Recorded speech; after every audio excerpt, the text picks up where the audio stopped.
This podcast is presented by Zack Labs, Cosbon, the instant costume adhesive. Have you ever had issues using materials to build cosplay costumes, theater props, or everyday repair? We have the solution you've been looking for. Zack Labs proudly presents our latest product, Cosbon, the instant costume adhesive. What you get is a 8.5 by 12 inch sheet. You simply peel off both sides much like you would double stick tape, except this isn't that. This is our patent-pending microfiber-infused adhesive that has a tensile strength of up to 100 pounds. This unique adhesive sheet is instant, and boy, do we mean instant. Activation is different than other products, as ours works purely by pressure. Simply peel and stick, applying even force, and it bonds. Instantly. It's human-safe, non-toxic, pet-safe, no fumes, and the best part, it won't ever stick to your hands. Rated for up to 75 wash cycles before starting to give. Great in the cold, rain, and even the heat. Stick anything to almost anything. Metals, plastics, most cloths, and best of all for all you cosplayers and costume builders, is all of your foam materials. While it does stick instantly, leave it alone with a bit of pressure for 24 hours and it cures to even stronger. So wave your magic wand and just use Cosbond, the instant costume adhesive. You are listening to a Dynamic Works Productions podcast. This show is available on iTunes, Stitcher Radio Network, and many, many more podcast services around the world. You can find all our content, music, videos, books, podcasts, and more on our website, www.dynamicworksproductions.com. Have questions, comments, or concerns for us? Head on over to the social tab on www.dynamicworksproductions.com if you'd like to talk to us. Now, on with the show.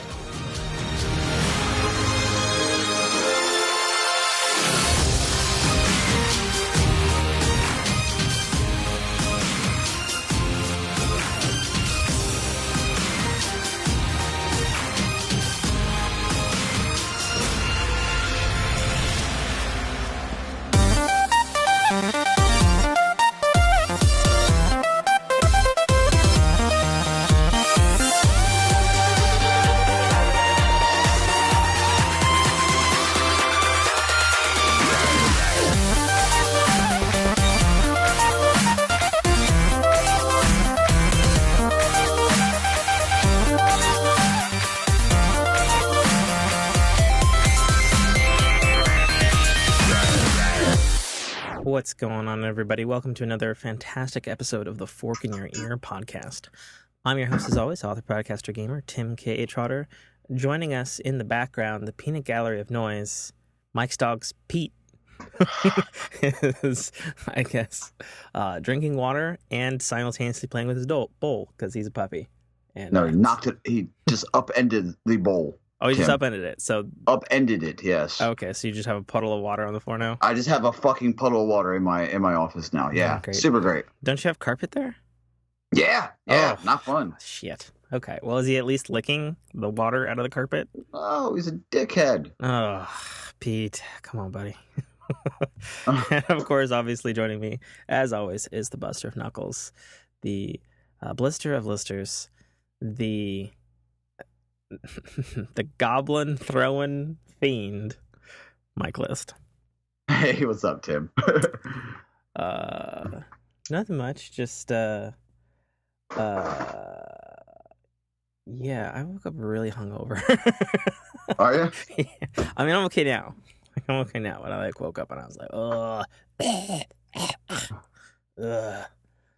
yeah, because I was just too wired last night.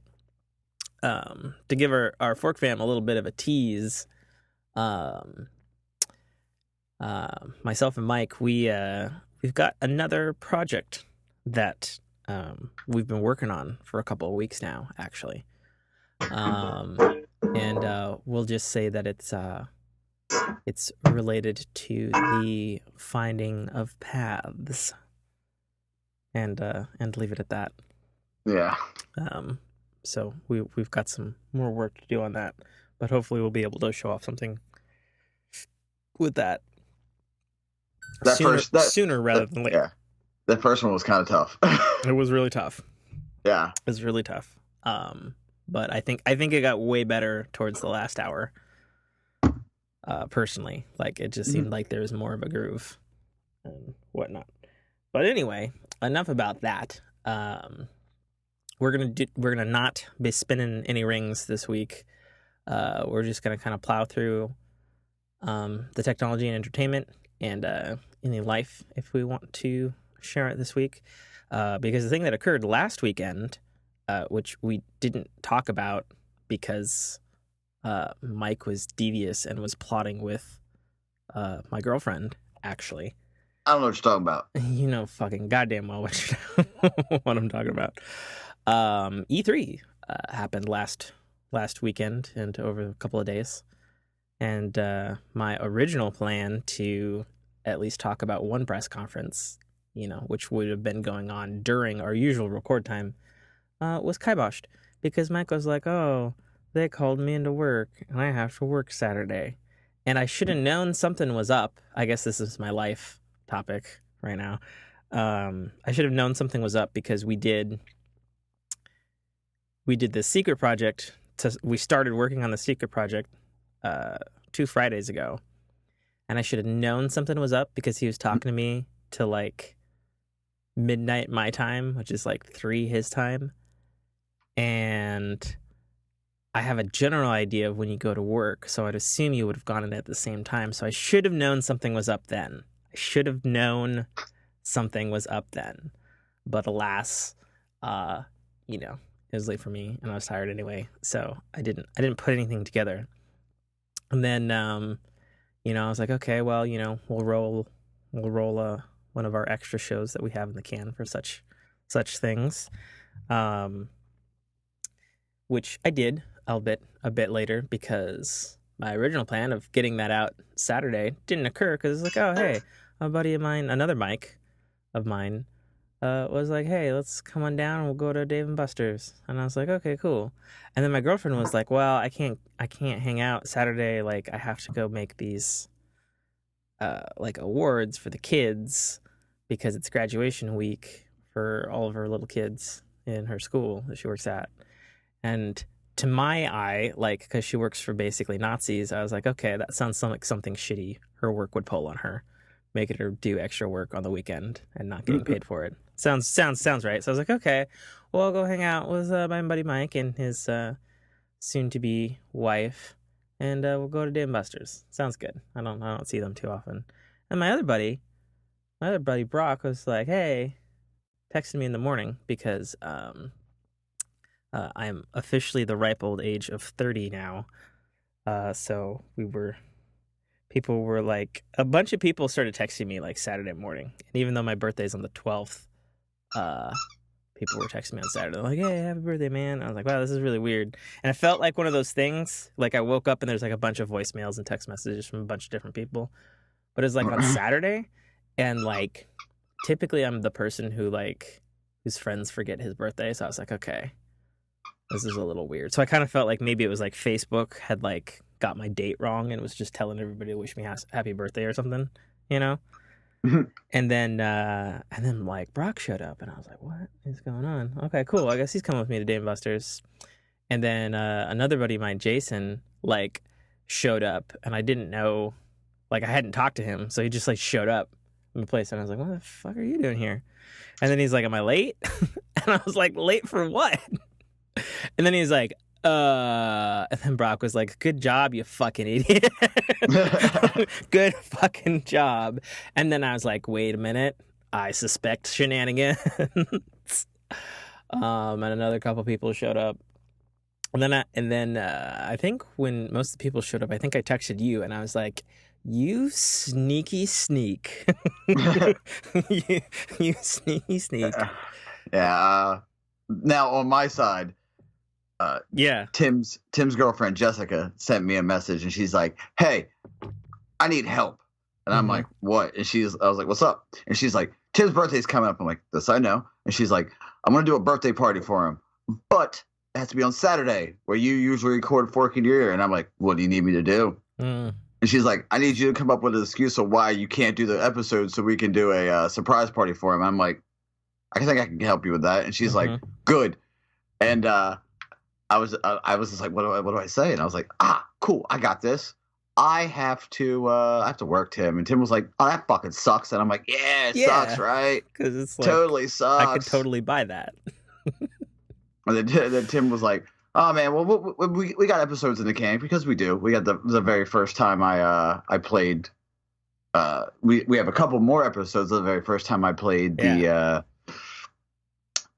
Sea of Thieves, and he was like, yeah, buddy, we got you, all good. And I'm like, yeah, totally cool, all good. I hate lying to my friends. and I was well, it's a good thing we were having this conversation in text instead of like talking about it, because even though I talked to you Friday night, we were concentrated on something else. Yeah. So I didn't really talk too much, because I kind of feel, and feel free to tell me that I'm wrong about this, but I kind of feel like if I were to like talk to you, like you're not a good liar. Like I get the sense that you might be like a little bit like, yeah, that the work sucks, like kind of thing. Am I wrong? I mean, I can lie. I've lied in my past, but like to my friends, it's really hard for me to. You know what I mean? Like it's kind of hard. I can't keep secrets. I mean, I can keep secrets, but like it's real hard because I love secrets. Oh, okay. Like I would have loved if Jessica would have FaceTimed me. You go full Nick Miller. Yeah. So you get the sweat back. I would have loved if Jessica would have FaceTimed me so I could see your reaction. Oh yeah. Well, I mean, there wasn't. Like I said, my buddy Jason kind of spoiled it. Yeah. So it wasn't like, because I guess the original plan was I was going to go to Dave & Buster's, and then she was going to have like all these decorations and shit.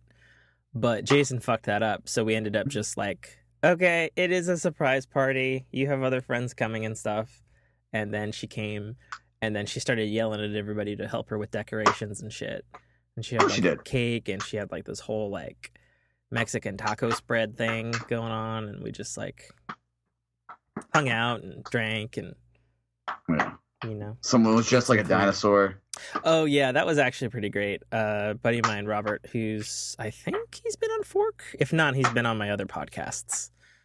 He's always the quietest one in the room, because he's just quiet. Is he like, what is he eating now? What is Pete doing? All right, we got him like a rope toy that has a bottle in it. Oh dear. Yeah, okay. I mean, just if you listen to RNG Cast, you're just used to him by now. Fair enough. I mean, it's just something you gotta deal with, I guess, is the best way to put it. Yeah. Pete, come on, buddy. Seriously. Yeah, he's probably got so much extra energy. Gosh. How many times, like a day, do you try to like get him out for a good walk? I walk him 3 times a day, a total because of Pokemon Go. A total of I can hatch a 10K egg a day. Okay. Put it that way. Wow. Yeah, I got to get a little walk with them. Let's put it that way. Oh. And you're playing Pokemon Go the whole time? Yeah, it's always open. Oh, okay. That way I know how far I've walked. Oh, that's a fair. Yeah, there you go. Fair enough. So there was a almost surprise party, and it was overall it was a pretty good party. Like I'm not really one for birthday parties, especially being 30. It's kind of like, okay, you're done with that part of your life. But it was good. I got to see a bunch of friends I didn't normally see. It was a little unfortunate because I wish Jessica had maybe mentioned like something about like having particular people, because having my old friend Brock and then also my old friend Jason, they don't do great together in the same room, and they got really fucking smashed. And at some point, Brock threw my own birthday cake in my face, and like shit got a little uncomfortable towards the end of the evening. But yeah, other than that, it was a pretty good time. And like I said, my buddy Robert, which I also should have known something is up. So those who don't know Robert, like he is the biggest fucking geek nerd alert guy for DC's The Flash. Like, I don't think I've ever seen him with clothing on that doesn't have like the Flash or the DC logo or like a Flash hat or a Flash jacket. Like, the only thing that doesn't have fucking Flash that he's wearing is probably his shoes and his pants. So he's a mark. Yeah, and so he showed up and he had a Jurassic Park t-shirt on, and I was like, oh, that's seems unusual for him to change his attire, because like I mean, like, you look in the dude's closet, it's all Flash. Like, it is all Flash, man. So I was like, okay, that's a little funky. And he noticed that I noticed the shirt, and he just starts grinning and chuckling about it. I was like, I don't know what the fuck is going on right now. And then, like, I don't know, I went to the bathroom, and then he came back in the front door, and he had like that like the blow up dinosaur suit that everybody has seen in a meme or a YouTube video, where it's like the kind of like tannish dinosaur with like the red stripes, kind of T-Rex kind of thing. The inflatable one? Yeah, the inflatable one. And so he came around and I just started laughing. And of course I tried to kick him in the balls, because that's what you do if a friend is in a fucking blow up thing. That's what you do. But then I had this brilliant idea of those adult Nerf guns, which I think I've mentioned on the show. And so I went and grabbed those, and then me and my buddy Mike were just like, we were fucking dinosaur hunting, and we were just shooting these balls. And it was hilarious because he's in this big blow up thing, and we were shooting this guy with the Nerf balls, and he's like, those things fucking hurt. Like, holy shit. Like, is it the one that have like the little, like, they look like tennis balls? Yeah. Okay. Yeah. Little yellow tennis balls. This thing's got some force behind them. It's pretty great. So that was fun, and all of those shenanigans. Pete likes to eat them, by the way. Oh, I bet. I would totally bet. You know, like, I guess I didn't really think about it because I don't have a dog anymore. But I suppose if Zephyr were still around, it might be something he might like. Yeah, Pete. Because I mean, they're small, so it's like. But yeah. So that's has been going on for my life topic. You got anything? Spent 5 hours a day in the hospital, which is always super dope, right? Oh, Jesus, were you throwing up black again? No, my Jess was having an issue, so she couldn't breathe last night, so it was oh, Jesus, take care of her. Yeah, and I assume she's fine now, or else we obviously wouldn't be recording. Yeah, she's fine now. She's resting comfortably. She has the needed. Pete, don't bite me. Yeah, she has the needed medication to help. So. Okay. That's good. It was scary. It was real scary, dude. So. Yeah. Was she? I mean, I've seen people, you know, freaking out that they can't. Was she like super freaked out? Mm-hmm. Okay, and I'm sure that's not great for you. No. Yeah. Okay. I don't like having her. Freaked out? Did you try to do anything with her before you rushed her to the ER, or did you like boom ER time?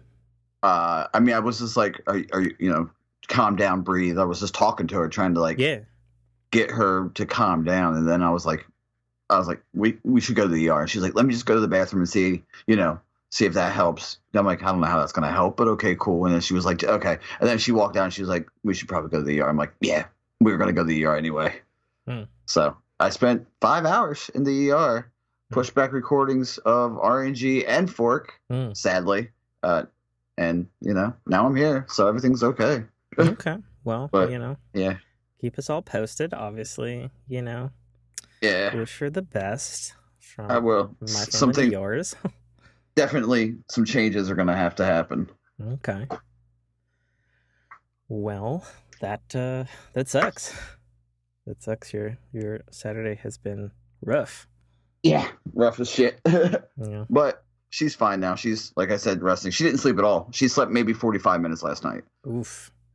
And then I had a nice little not good at all. I had a nice little what was the way to put it? What did I say? ER nap.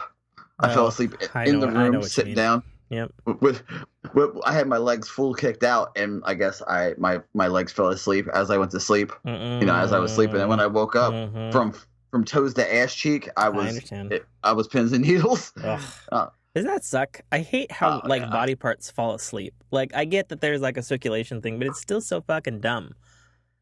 Like, it's just so fucking dumb. Yeah, I was like, I probably should stop. I should. Oh, my feet hurt so bad, because pins and needles. And I tried to get up to see if she was okay, and I stumbled. And then, it was okay though. She's fine. So that and my fist fight with Pete this week. You had a what?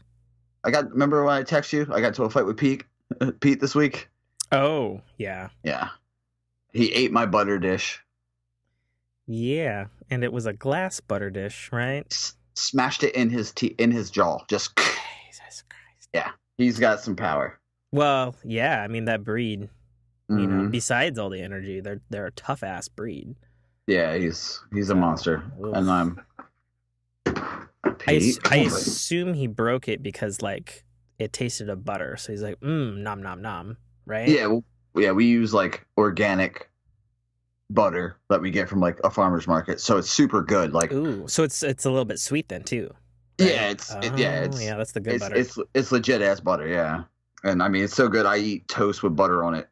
A lot of people are like, if you just eat meat and toast with butter, delicious. I mean, I like toast with butter.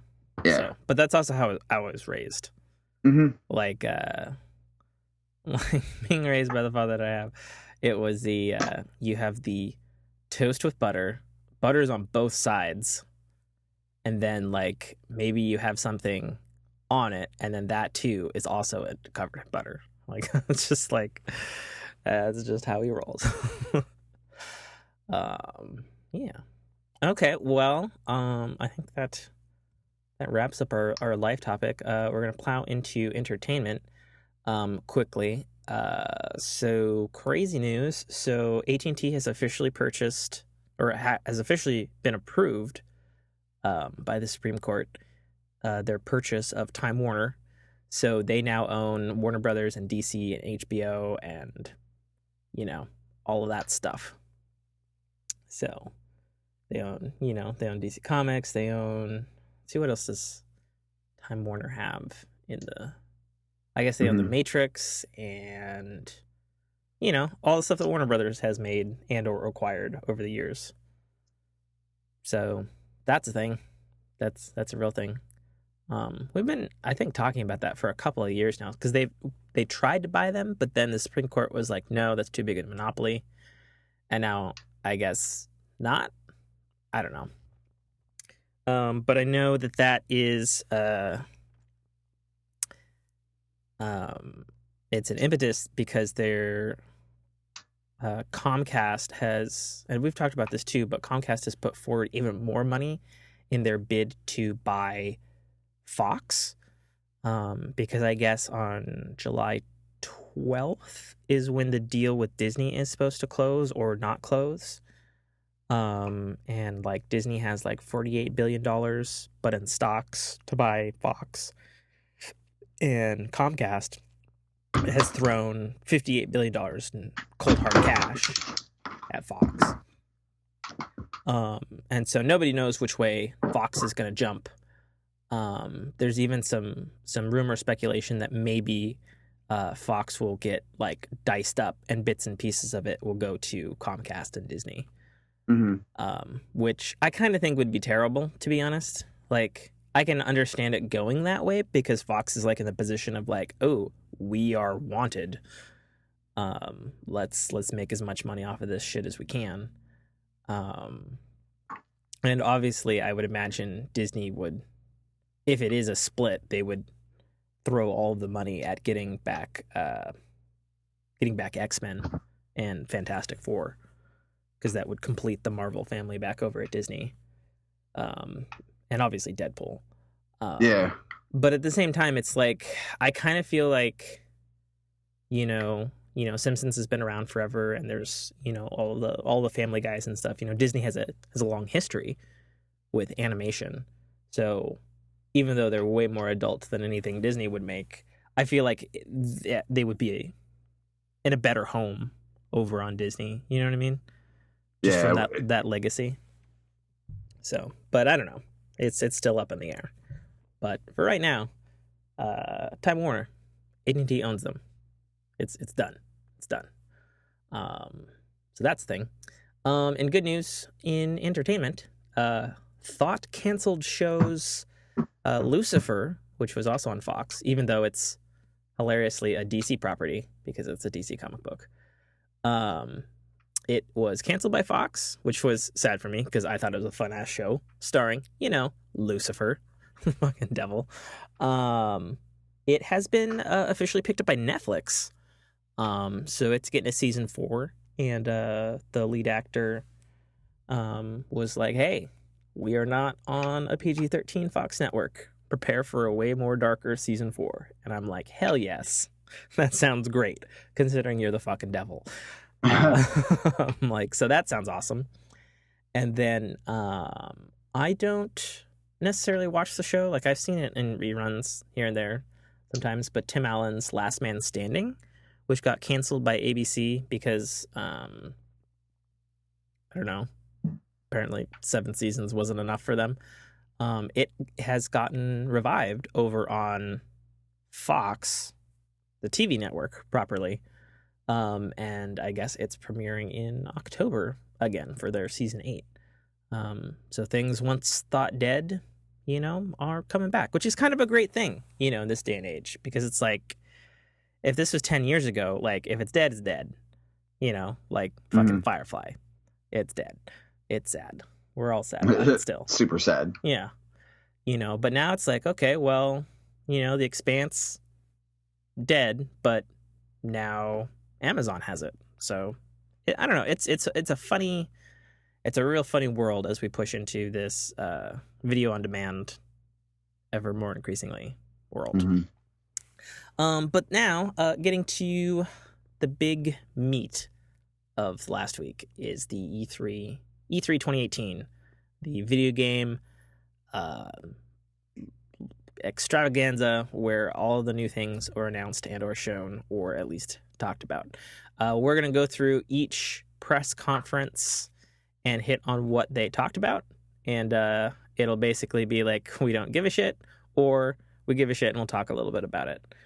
So the first press conference we had, which was on Saturday, was EA, which me personally, like, I always find it's like, okay, well, it's probably going to be a lot of sports, and there's going to be either a Battlefield or a Star Wars Battlefront, and it'll be kind of meh or whatever. The first thing that they had to talk about was Battlefield 5, which is going back to World War II. So I guess another World War II shooter, not like we needed more of those, but whatever. And then surprise, surprise, like everything else this year, it's going to have a Battle Royale mode. So at the very least with Battlefield, like, have you ever played a Battlefield game, Mike? I have not. Okay. So at least with Battlefield, them doing a Battle Royale mode makes sense because they already have like servers full of like 30 or 60 or 100 people. So them doing a Battle Royale mode isn't necessarily as huge a stretch as like, oh, like, I know the Call of Duty this year is getting a Battle Royale mode, and it's like, okay, whatever. Yeah, Black Ops 4? Yeah, everything's got a Battle Royale mode. Like, we get it. Fortnite is fucking popular. Except Destiny. Now, I mean, you never know. Well, they have Gambit. Yeah. I mean, but at least it's different. They announced FIFA 19. I don't care. You care? No. Sorry, sports fans. We're moving on. Not a sporty sport fan. Sorry, guys. Yeah, sorry. We don't do the things. Kick the balls with the stuff. The most sports I get is Rocket League, because there at least I can talk intelligently about it. Hashtag Rocket League next Olympics. Hashtag real. Well, no, it's true. It's true. They are actually going to be the first official Olympic esport. Really? Yeah. That was announced last summer, actually. Did not know that. Yeah, the 2020 whatever fuck Olympic Games, because they've been looking for an electronic entrance, but because of the old rules of the Olympics, it can't be violent. And anything that's multiplayer tends to be pretty fucking violent in video games. Even if it's even if it's like fucking Smash Brothers, like it's still beating the shit out of everybody, but that, there's no blood. It's rocket cars and a ball, and it's super sporty, easy to pick up, easy to understand. And it's already been running on like various sports networks. And what was it last summer? I think it's on like NBC Sports or some shit, I think, as well. So anyways, that's still cool. EA also announced Unravel 2, which is a sequel to this 2D platformer that they had a couple years ago, where you play as a yarn guy and you're like going through these realistic environments, and you're like, I don't know, it's a platformer and it's kind of cutesy, and it's indie. It's made by Swedish people or something. But that was it was both a reveal, and then also it was like, hey, it's out now, which made people cheer in the crowd, which is like, okay, I guess people really loved Unravel. I played a demo, and I thought it was really cool looking, but it didn't play great. Like, it felt really like the controls were not good for being a 2D platformer. It was like, it like, I feel like a 2D platformer, like, it should feel good, right, Mike? Yeah, it should be a little bit smooth, I guess would be the best way to put it, right? Yeah, and it felt really like floaty. Like, okay. Like the controls were mushy. You know what I mean? Like, they totally worked, but it was like, oh, I'm going to jump, and there's like a float, and it's kind of slow. That was not my thing, which kind of bummed me, because I thought their art style was really cool. So, whatever. Super fucking weirdly, EA had the director of Respawn, and he, like, no teaser trailer, no music, like the gal who was hosting the press conference, like, just walked out into the audience and gave him a mic. This guy, Vince Cimpella, was like, we're not ready to announce anything yet except the title of what we've been working on at Respawn, and it's called Star Wars Jedi Fallen Order, and it's set between episode 3 and 4. And then drop the mic and walk off. Yeah, I mean, that's all he said. And they're like, well, what can you tell us about it? He's like, we're not ready to announce anything yet. I can tell you the title. That's what I've been allowed to say. And it was super weird, because they spent like 10 minutes on it, and it was like, what the fuck are you doing, EA? Like they couldn't even like put together, like, you couldn't even like put a title like on a screen. Like, it was so weird. It's just a dude saying stuff. I don't know. It was very weird. Super weird. Then closing out the...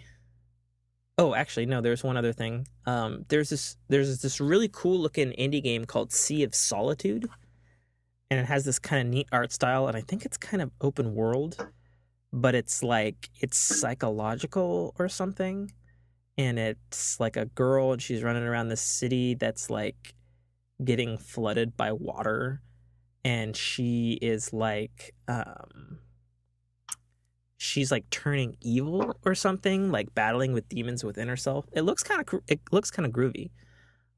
It's called Sea of Solitude, and I guess it's supposed to deal with like being alone or insular, and like being like left out of the group, like those kind of like solitary like emotions and stuff, hence the title.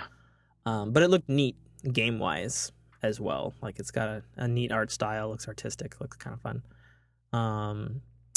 And then finally they ended off their press conference with a pretty long showing of BioWare's Anthem, which I'm personally really excited for, and I know you're absolutely not excited for it. Not at all. Yeah, because EA is the devil, even if it's being made by BioWare. No, it's not the devil. It's just I don't like flying in any shape, shape, or form. So for me, it's just, it doesn't do it for me. I Okay. mean, it does look like a cool. Hey, I'm Tony Stark. You know. Yeah, it definitely looks very Iron Man like. In talking with some of our Fork fam on Discord, somebody was pointing out that the way the flying looks like it works, because obviously, we haven't played it. Um, it looked like this old video game called Dark Void, which was basically like this sci-fi. Basically, you remember a movie, The Rocketeer? I do. Yeah, Dark Void was basically like that in a video game. Is a good video game. It's out on a 360 Yeah. back in the day, but it involved flying because you had a rocket pack, very Rocketeer style. Um, and some of our Fork fam was pointing out is like, yeah, the way the way it looks like you're triggering the dodge rolls, the way you're moving about, because it's a third person shooter. It's a third person shared world, uh, open world, looter shooter. It's got dashes of Destiny, it's got dashes of Borderlands, it's got dashes of The Division, and it's got a heavy dash of the multiplayer component from Mass Effect 3, because that was the last game that this team made, actually, was Mass Effect 3. And this is the core BioWare team from Montreal that is working on this game, and has been working on this game for quite a while. So it's gonna be really interesting to see how it comes together. I'm excited about it for a couple of reasons. One, I think it's good that there are more potentially big AAA looter shooters. Because I feel, because I mean, for a long time it was Borderlands, and then it was Destiny. That was it. And the Division came along, and a lot of people like the Division. I like the Division. And now it seems like there's going to be one more in that thing. We don't know obviously how good it's going to be or anything like that, but I know from my own personal experience with BioWare games, because I like BioWare games, that Anthem is probably going to deliver a really kick-ass story. It's still kind of a little up in the air what the story is exactly. It looks like you're on some other planet, and like gods or something have like left, like a bunch of like ancient technology, and the world has kind of grown around this ancient technology and like using it and stuff. But a couple of things that I got from the press conference that weren't necessarily talked about in like write-ups of the game is it's gonna have like global world storm events that I guess are being controlled by the server. So like, how in Sea of Thieves, Mike, where like storms are, I guess, controlled by the developers. So it's going to have stuff like that going on in the open world that can like fuck with your shit, and you'll have to like find shelter or get killed by it or something. And they used an example of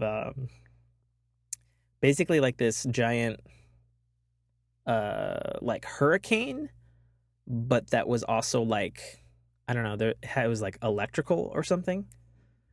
So that seems kind of cool.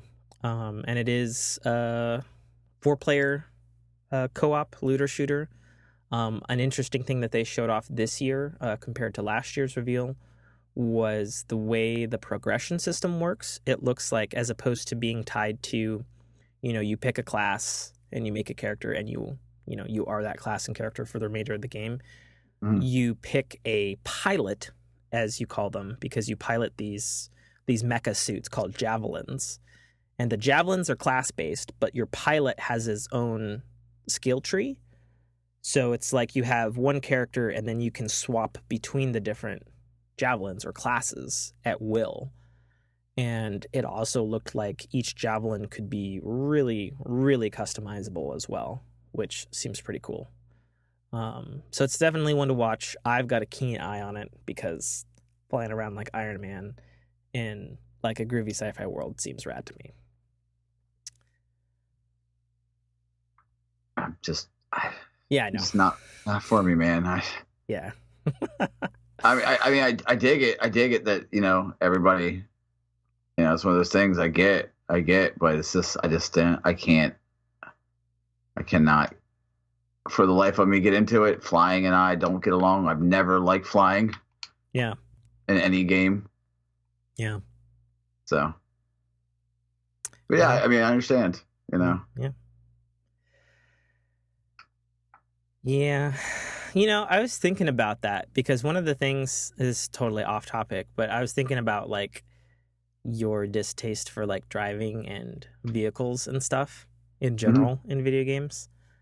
And I was thinking about like when inevitably I either get your agreement and or coerce you into trying your hand at like, we do like a co-op stream of the original Halo trilogy.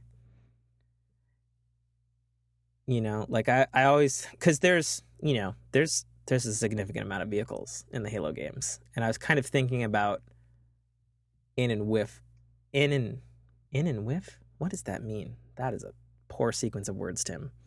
If and when that does finally occur, especially now that you have an Xbox, I would probably be the one. I imagine in this hypothetical scenario, like I would be the one always driving the vehicle, and you would be piloting a turret or something. Yeah, I don't. Yeah, more than likely, that's probably what would happen. Okay, fair enough. I don't. Yeah, I don't like any at all. I like none of driving. So. I mean, like, is it just like the actual aspect of like if you have to do it in a video game, or is it just like you hate driving in general, like you don't like driving like as a person, like in real life, or I mean, it's fine in real life. I mean, it's a part of life, Yeah, right, exactly. It's something I have to deal with. I just don't like I don't know. I don't like it in games. I don't think I've ever liked flying in a game. Ever. Okay. I mean, usually flying in a game is handled kind of shitty, in all fairness. Like I can't think of anything besides maybe like some hardcore like flight sims, like some Ace Combat or something like that. Mm-hmm. But I played. Okay, fair enough. I played Battlefront, Star Wars Battlefront. Yeah. And I dug it until the flying part. I mean, but in all honesty, because like I play a lot of flying games, specifically Battlefront 1 had the worst vehicle controls I have ever felt since a shitty 64 game. Like, no, seriously, like I don't know who the fuck designed that shit, but they should be shot. Mm-hmm. Is awful. Yeah. Anyways, moving on to something that's a little more Mike's speed. We had the Bethesda press conference, which, by the way, their press conference was so fucking weird. They had this weird stage that was like split in the middle between the crowd. So like whoever was talking was always like turning his back to one part of the audience. I don't know what they were doing there. Yeah, I didn't get that either. I was like, that's interesting. Why you would have that? Yeah, it looked like they were like in like some fairgrounds or something. Like maybe that like circular area stage was like for like a dog show or something. Like I don't know what was happening there. But they had like a live rock thing with some guy, Andrew WK. Yeah, it was Andrew WK. I watched it with my Jessica, who knows all the rock, and she's like, I don't know who the fuck this guy is. But they played a song, and then they showed off the first gameplay of Rage 2, the game that absolutely nobody asked for. Yeah. But in fairness, it looks pretty great. It looks like it's basically it's fucking Mad Max Borderlands, but with the play style of the new Doom reboot. And as I'm currently playing the Doom reboot, that sounds kind of cool to me. I mean, like it's kind of weird because it's like, okay, yeah, it looks like a non-cell shaded Borderlands, like almost exactly. It's like, okay, that's what they're doing, and it's multiplayer, and it's a looter shooter, and it's open world. and it's one of these things that Borderlands is, like, very much so. But it's possible that it could play really well, and it could be a ton of fun, because I'm a fan of the way Doom plays, and the way Doom plays is a breath of fresh air, in my opinion. So I don't know. Like, what do you think when you see Rage 2, Mike? Besides the obvious Borderlands comparison. I mean, yeah, it definitely looks like Borderlands. I mean, it looked a little interesting, sure. Yeah. But I just couldn't. I mean, I think I played the first one for 45 seconds. Yeah, I played the demo.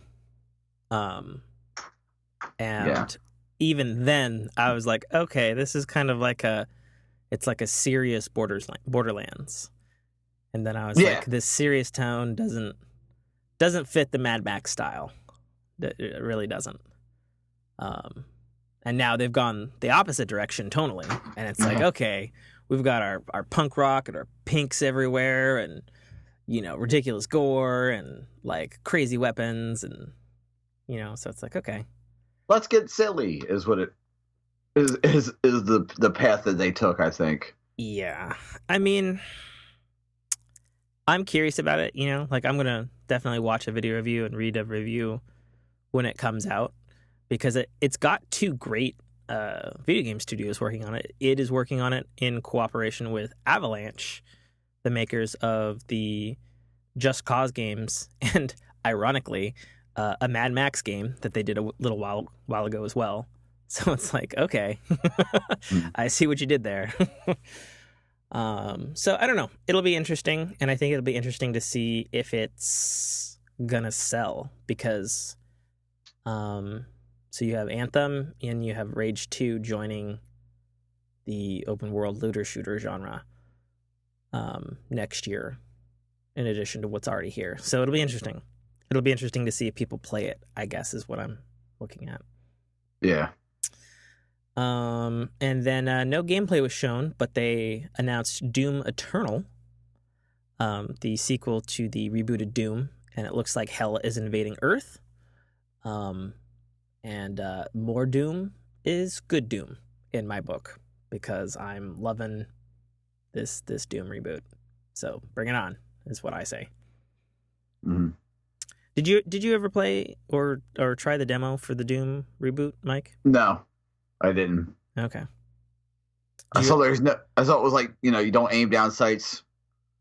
Yeah, because it's Doom. Yeah, it's just kind of like Doom has never had aim down sights, so it's like it's Doom being Doom, but modernly, I guess. Fair enough. So is that a thing for you? If you don't aim down sights, is the game marked off of your list? No, I would have tried it. Okay. But it's we have to. I have to give it a try eventually. Fair enough. Just never caught my attention, man. I don't know. That was back when Destiny 1 was a thing, right? Which game? When aim down sights? When the new Doom dropped it. No, new Doom was 2016. Okay, yeah, it was in the mix of my addiction. Yeah, I understand.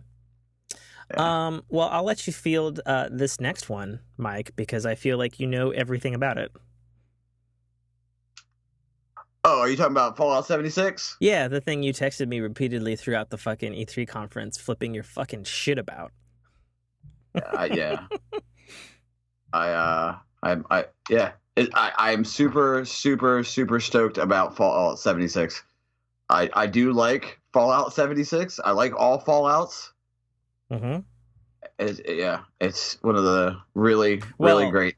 Is that a true statement, though? Did you play Fallout 1 and 2? Yes. Oh, okay. Did you play Fallout Shelter? No, I don't play Fallout Shelter. Okay, so then you don't love all Fallouts. Well, I mean, it's a mobile game. I'm catching you in a technicality. yeah, you pretty much are. Is it a mobile game, though? It's on every fucking platform. It's mobile-like. I mean, it was originally built for like an iPad, yes. But I mean, there's a PS4 version, there's an Xbox version. They dropped a Switch version at the actual conference this year, which I spun up just for the hell of it on my Switch to check it out, see how it controls. It definitely doesn't control good on console, I'm not going to lie. I'm like, yeah, this is better on my iPad. It just makes me think that, I mean, all Fallout is good Fallout, but sometimes, it's one of those things that you have to remember that not all games will be good. But Fallout 76 looks like it's going to be great. It's a survival. It's survival. It's multiplayer. There's VATS. There's nukes. For God's sakes, like, if one was so inclined, they could build a settlement. I didn't really like that in Fallout 4, but some people did, I guess. And I mean, I didn't play Fallout 4, so I don't know if I like it or not. Though, because of what they announced at the conference this year, I have Fallout 4 installed on my Xbox because they made it available on Games Pass. Oh. Which I thought was kind of cool.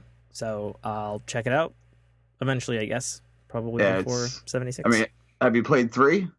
Oh, yeah. I played a shit ton of 3. Okay. Oh, yeah. Like, don't get me wrong. And I played 1 and 2. Like, on...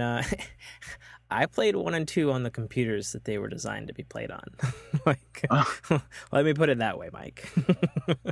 Like, no, like, backwards emulation, like, fucking... re-release from Steam for me. Yeah, I played them originally too. That's on the original computer that my grandfather was like. He was in the computers. Oh, that's cool. And he had several in his office, and that's where my Destiny, where my Fallout love comes from, where my StarCraft love comes from, all that. You like StarCraft? Yeah. Ooh. We should get a StarCraft game going one of these days, man. Dead silence. The answer is no, folks. I don't have a computer to run StarCraft. I mean, don't you have a computer that could run StarCraft 1? I don't think this computer that I have could do that. Like the computer I have that runs all of the podcasting stuff is very rarely going. Yeah, I need to update it very soon. Okay. Well, if you get a computer that can play StarCraft, we should totally do. What race do you play? I mainly play Zerg, but sometimes I do Protoss. I'm Protoss and Terran all the way. Oh, okay. Yeah, I mean, I don't mind Zerg actually, and I liked the Zerg a little better in 2. In my opinion, because they will always be a little bit OP in StarCraft. Yeah. 1. Yeah. Fuck you, Zergling Rush. I'm about to say the Zergling Rush. What a fucking dick move. It's worked. It works though. Oh yeah, for sure. It's effective. Oh yeah, love StarCraft though. Yeah, fuck man. I played StarCraft. Well, I played it on computer like a shitload, but I also played the N64 version, which I still can't believe exists. And it had fucking split screen multiplayer in it. Can you believe that shit? Really? Yeah, it had split screen. No, for real. So like, with an old buddy of mine, Charles, I have memories of me in my room as a kid, and we're playing fucking StarCraft split screen till like 5 a.m. in the morning, and like I'm just building this giant wall of Protoss cannon towers, while also making sure to like move my map to the corner so that I'm hiding what I'm doing from his screen. It was nuts. I can't believe that was a thing. I remember playing LAN parties with a bunch of buddies. Yeah, and we were playing some crazy games. I remember all those. Yeah. StarCraft is the shit. So good. Did you play much of 2? No, I did. I played the campaign with Kerrigan and all that. I mean, I remember that bit, but I didn't play it a whole lot. Mm. That was when I went to consoles. Fair enough. Fair enough. I got maybe halfway through what they call the first StarCraft 2 Wings of Liberty, the first one, the Terran campaign. Because they did StarCraft 2 differently. It was StarCraft 2, and then there was one campaign for the humans, and then I think it was a Zerg campaign and then a Protoss campaign.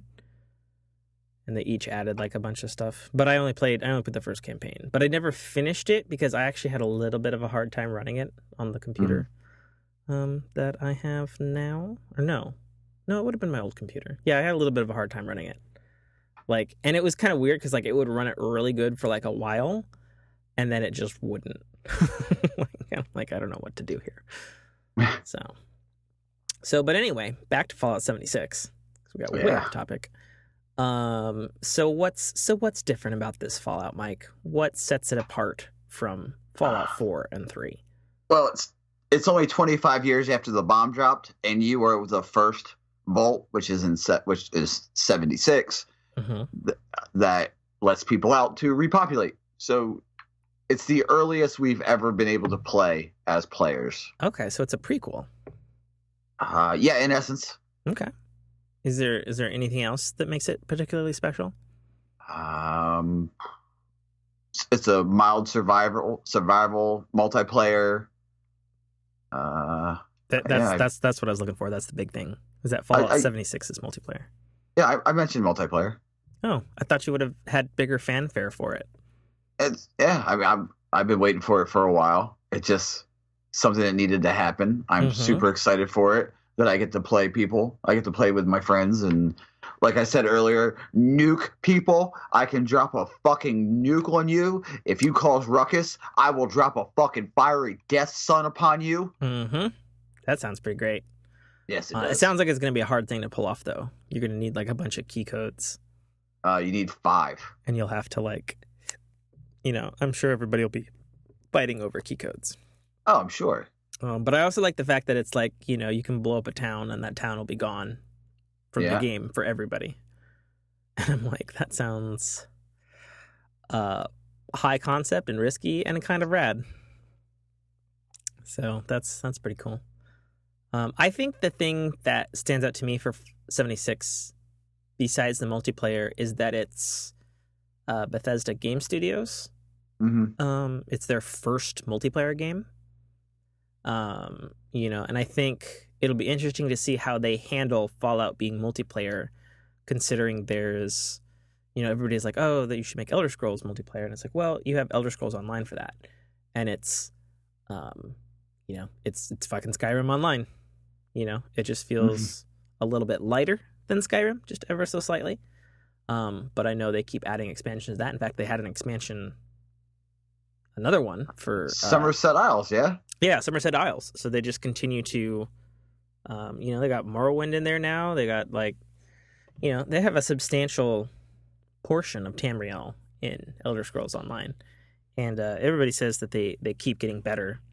And they also keep apparently amping up, when you're not playing in a group, that it's even better to play now.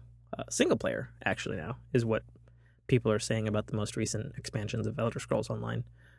It's kind of interesting because I have this I have this funny relationship with Elder Scrolls Online because I started playing it last summer with my girlfriend who's hella into Elder Scrolls. And the first couple times I played, like, it was like, okay, it's multiplayer Skyrim. It's exactly that. It's exactly what you would expect. And I kind of didn't quite dig it. And it took a little while before it was kind of like, okay, well, actually, the game it's got some interesting things going. As I sneeze loudly into my hand. That's awesome. So I don't know. It's interesting. I think it's definitely something you should probably check out at some point, Mike. Yeah. I know. So. I keep getting told that the second I get it, you and Jessica will be playing. Well, I know. Yeah, and especially because we haven't played that much, and it's like, I feel like I would have, and no offense to my girlfriend because it sounds like I'm about to offend my girlfriend, but I would have a good time probably playing with you and like feeding off of your excitement like a succubus. Yeah, I can get kind of hyped sometimes. Kind of hyped. Yeah, kind of hyped. I don't think you know another mode. It's hyped or not hyped. yeah, that's fair. That's fair. Yeah. An announcement that made me extremely happy, even though it was just a logo and a picture of a planet, is Bethesda Game Studios lead designer guy Todd Howard Starfield or announcing that they are making a brand new IP, their first ever IP that they've made from scratch. And it's space, and it's called Starfield. No release date, no nothing. They were just like, expect the kind of games we make, but space.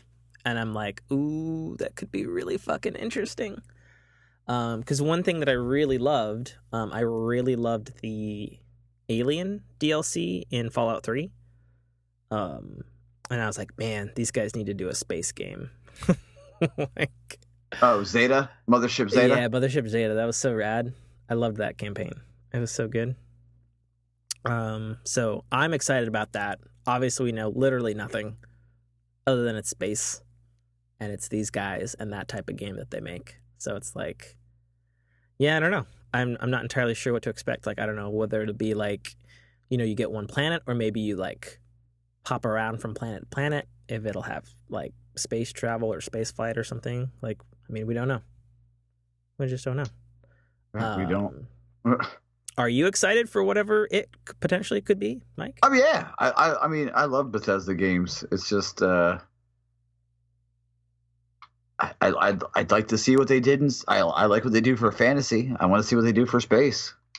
Yeah, I mean, Fallout's kind of their in between setting, as it were. Because if you go hard fantasy with Elder Scrolls and like alternate timeline Earth stuff with Fallout, Yeah. I'm really curious. I wonder if it'll be like heavy, like super future-y sci-fi, or if it'll be like maybe kind of like junky sci-fi, or like well, you know how like if you're comparing sci-fi stuff, it's like Star Trek sci-fi is very clean and future-y, or if it'll be like dirtier sci-fi like Star Wars or Firefly or something. Okay, yeah. Instead of it being like everyone has a laser, there could be lasers or there could be guns. Sort of like Starfinder. Yeah, I'm not gonna lie. That's 100% what I thought of when when they announced their name. So yeah, I don't know. It's interesting, and I suppose if you're going off of just the name, one could assume that there will be multiple places and planets to go. Hence the name Starfield. Yeah. So we'll see. One little bit that's not actually in a write-up that we're reading off of here, that I'm super excited for. I know Mike's not excited for it. But Todd Howard announced the first full Elder Scrolls game coming to not just iOS and Android, but also to consoles and PC. Elder Scrolls Blades, which promises a quote-unquote complete Elder Scrolls experience, playable on the go or on the PC with dungeons to crawl. It looks very Skyrim-y with a very minimalist interface, as well as a town-building element that I guess you'll be building towns to defend from other players who are also playing Blades, because I guess Blades is also multiplayer as well. And it will have both one-on-one combat as well as, I guess, sieges on each other's towns based on how much you've built up this town from like nothing. So it's very interesting. I think it's an interesting concept. And it certainly looks fucking fantastic, particularly for the phones.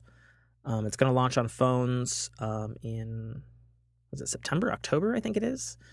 And then PC and consoles will follow shortly thereafter. That's what they've said. And then best part, it's free, so that's cool. Yeah, I'm excited about it. I know you're not. Not at all. Why is that? Like, why? I mean, it's more Elder Scrolls. I don't like mobile games. Well, but okay. So let me put it this way. So, like, if let's look at it this way. So, like, if you have Fortnite complete running on a phone, like, and it's the same fucking game minus the way you control it. Like, do you consider that a mobile game at that point? Yeah, on a phone. Yeah. Okay. So if you had Skyrim on your iPhone, is that a mobile game at that point? Yes, because it's mobile. Okay. If it's on your phone, it's mobile. Yes. Okay. So you're specifically knocking a game that could be really good just because it's portable. I'm not knocking it. I'm just not into it. I don't play games on my phone. I don't have time to play games on my phone. Okay, so is the Switch an exception then? Switch isn't on your phone. Well, true, but I mean it's about as close to a fucking tablet as you can get. That's what the system's for. If I had, Vita, I'm okay with Vita. Okay. I'm okay with Vita. I'm okay with PSP. I'm okay with DSs. Like, I'm okay with all that. It's just I don't like mobile gaming. It doesn't make sense to me. But for you specifically, mobile gaming is if it's on the phone. Yes. Okay. All right then. Fair enough. So what about the final announcement that Bethesda had? That would be Elder Scrolls 6. Yeah. I was all the way hyped for it. Yeah, my Jessica cried. Yeah. She was like, I've been waiting so long. And I can believe that. And I was like, Jesus fucking Christ, it's a CGI trailer and it's words on a screen. But still people flipped their fucking shit. Yeah. Internet has already dissected the trailer like hella apart. The internet seems pretty confident that based on where it's showing the aerial view of Tamriel there, that it's probably going to be taking place in High Rock or Hammerfell, which old fans of Elder Scrolls will know is the setting of Elder Scrolls 1 and 2. And also, those settings specifically on Elder Scrolls 1 and 2 encompassed a hell of a lot more than those lands. Like, I think it had an early version of Skyrim and shit in there as well. Like, way back when graphics were shit. So, I don't know. It'll be interesting to see. I'm really curious. Graphics were shit. Yeah. Well, I mean, they were. I mean, what do you want me to say? It was fucking, it looked like the original Doom. Like, like, I don't, like, they weren't good, You're not lying. I know I'm not. It'll be interesting to see. I think given, they moved in a multiplayer direction with Fallout, which seems to signal to me that they feel like they've kind of, made Fallout as big as they can make it in their eyes, I guess, maybe. Maybe that's being presumptuous to me, but that's kind of what I feel. And they said right out of the gate, though, that Elder Scrolls 6 is going to be a next-gen experience.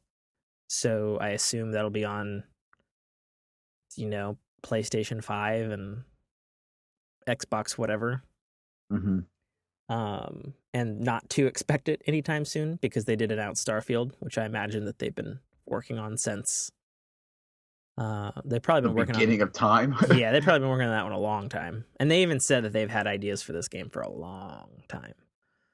I think they said around after they finished Oblivion, they were thinking about Starfield, didn't they?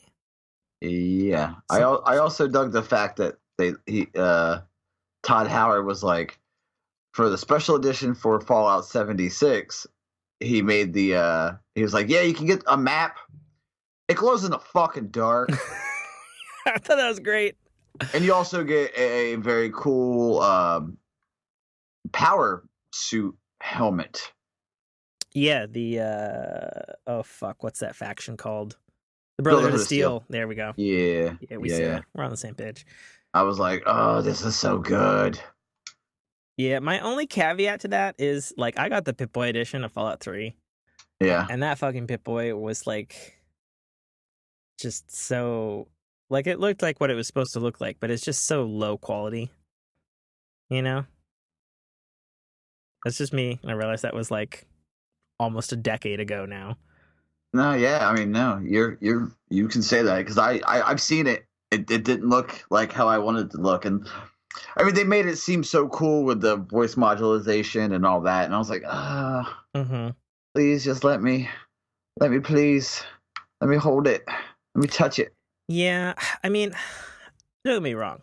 I have a shit ton of special and collector's edition fucking thing. Like, to my left is the fucking ridiculous thing that's the size of a shelf, Sonic Mania collector's edition that has Sonic the Hedgehog standing on a Sega Genesis, where you press the button and it says the Sega, thing. Oh, it does the tag? Yeah, it's a Sega. Yeah. Like, so, like, I get stupid, crazy collectors. Like, looking to my left here, I've got the fucking Borderlands 2 loot box crate thing. I got the old Destiny 2 collector's edition. There's a box for, my collector's editions for Halo 4 and Assassin's Creed 3 and Zelda and yada yada. And my biggest problem is, and maybe this is because I'm fucking 30 now, and maybe I'm wising up to people's game, is typically the fucking bonus shit is super low quality. Because it's like mass-produced Chinese shit.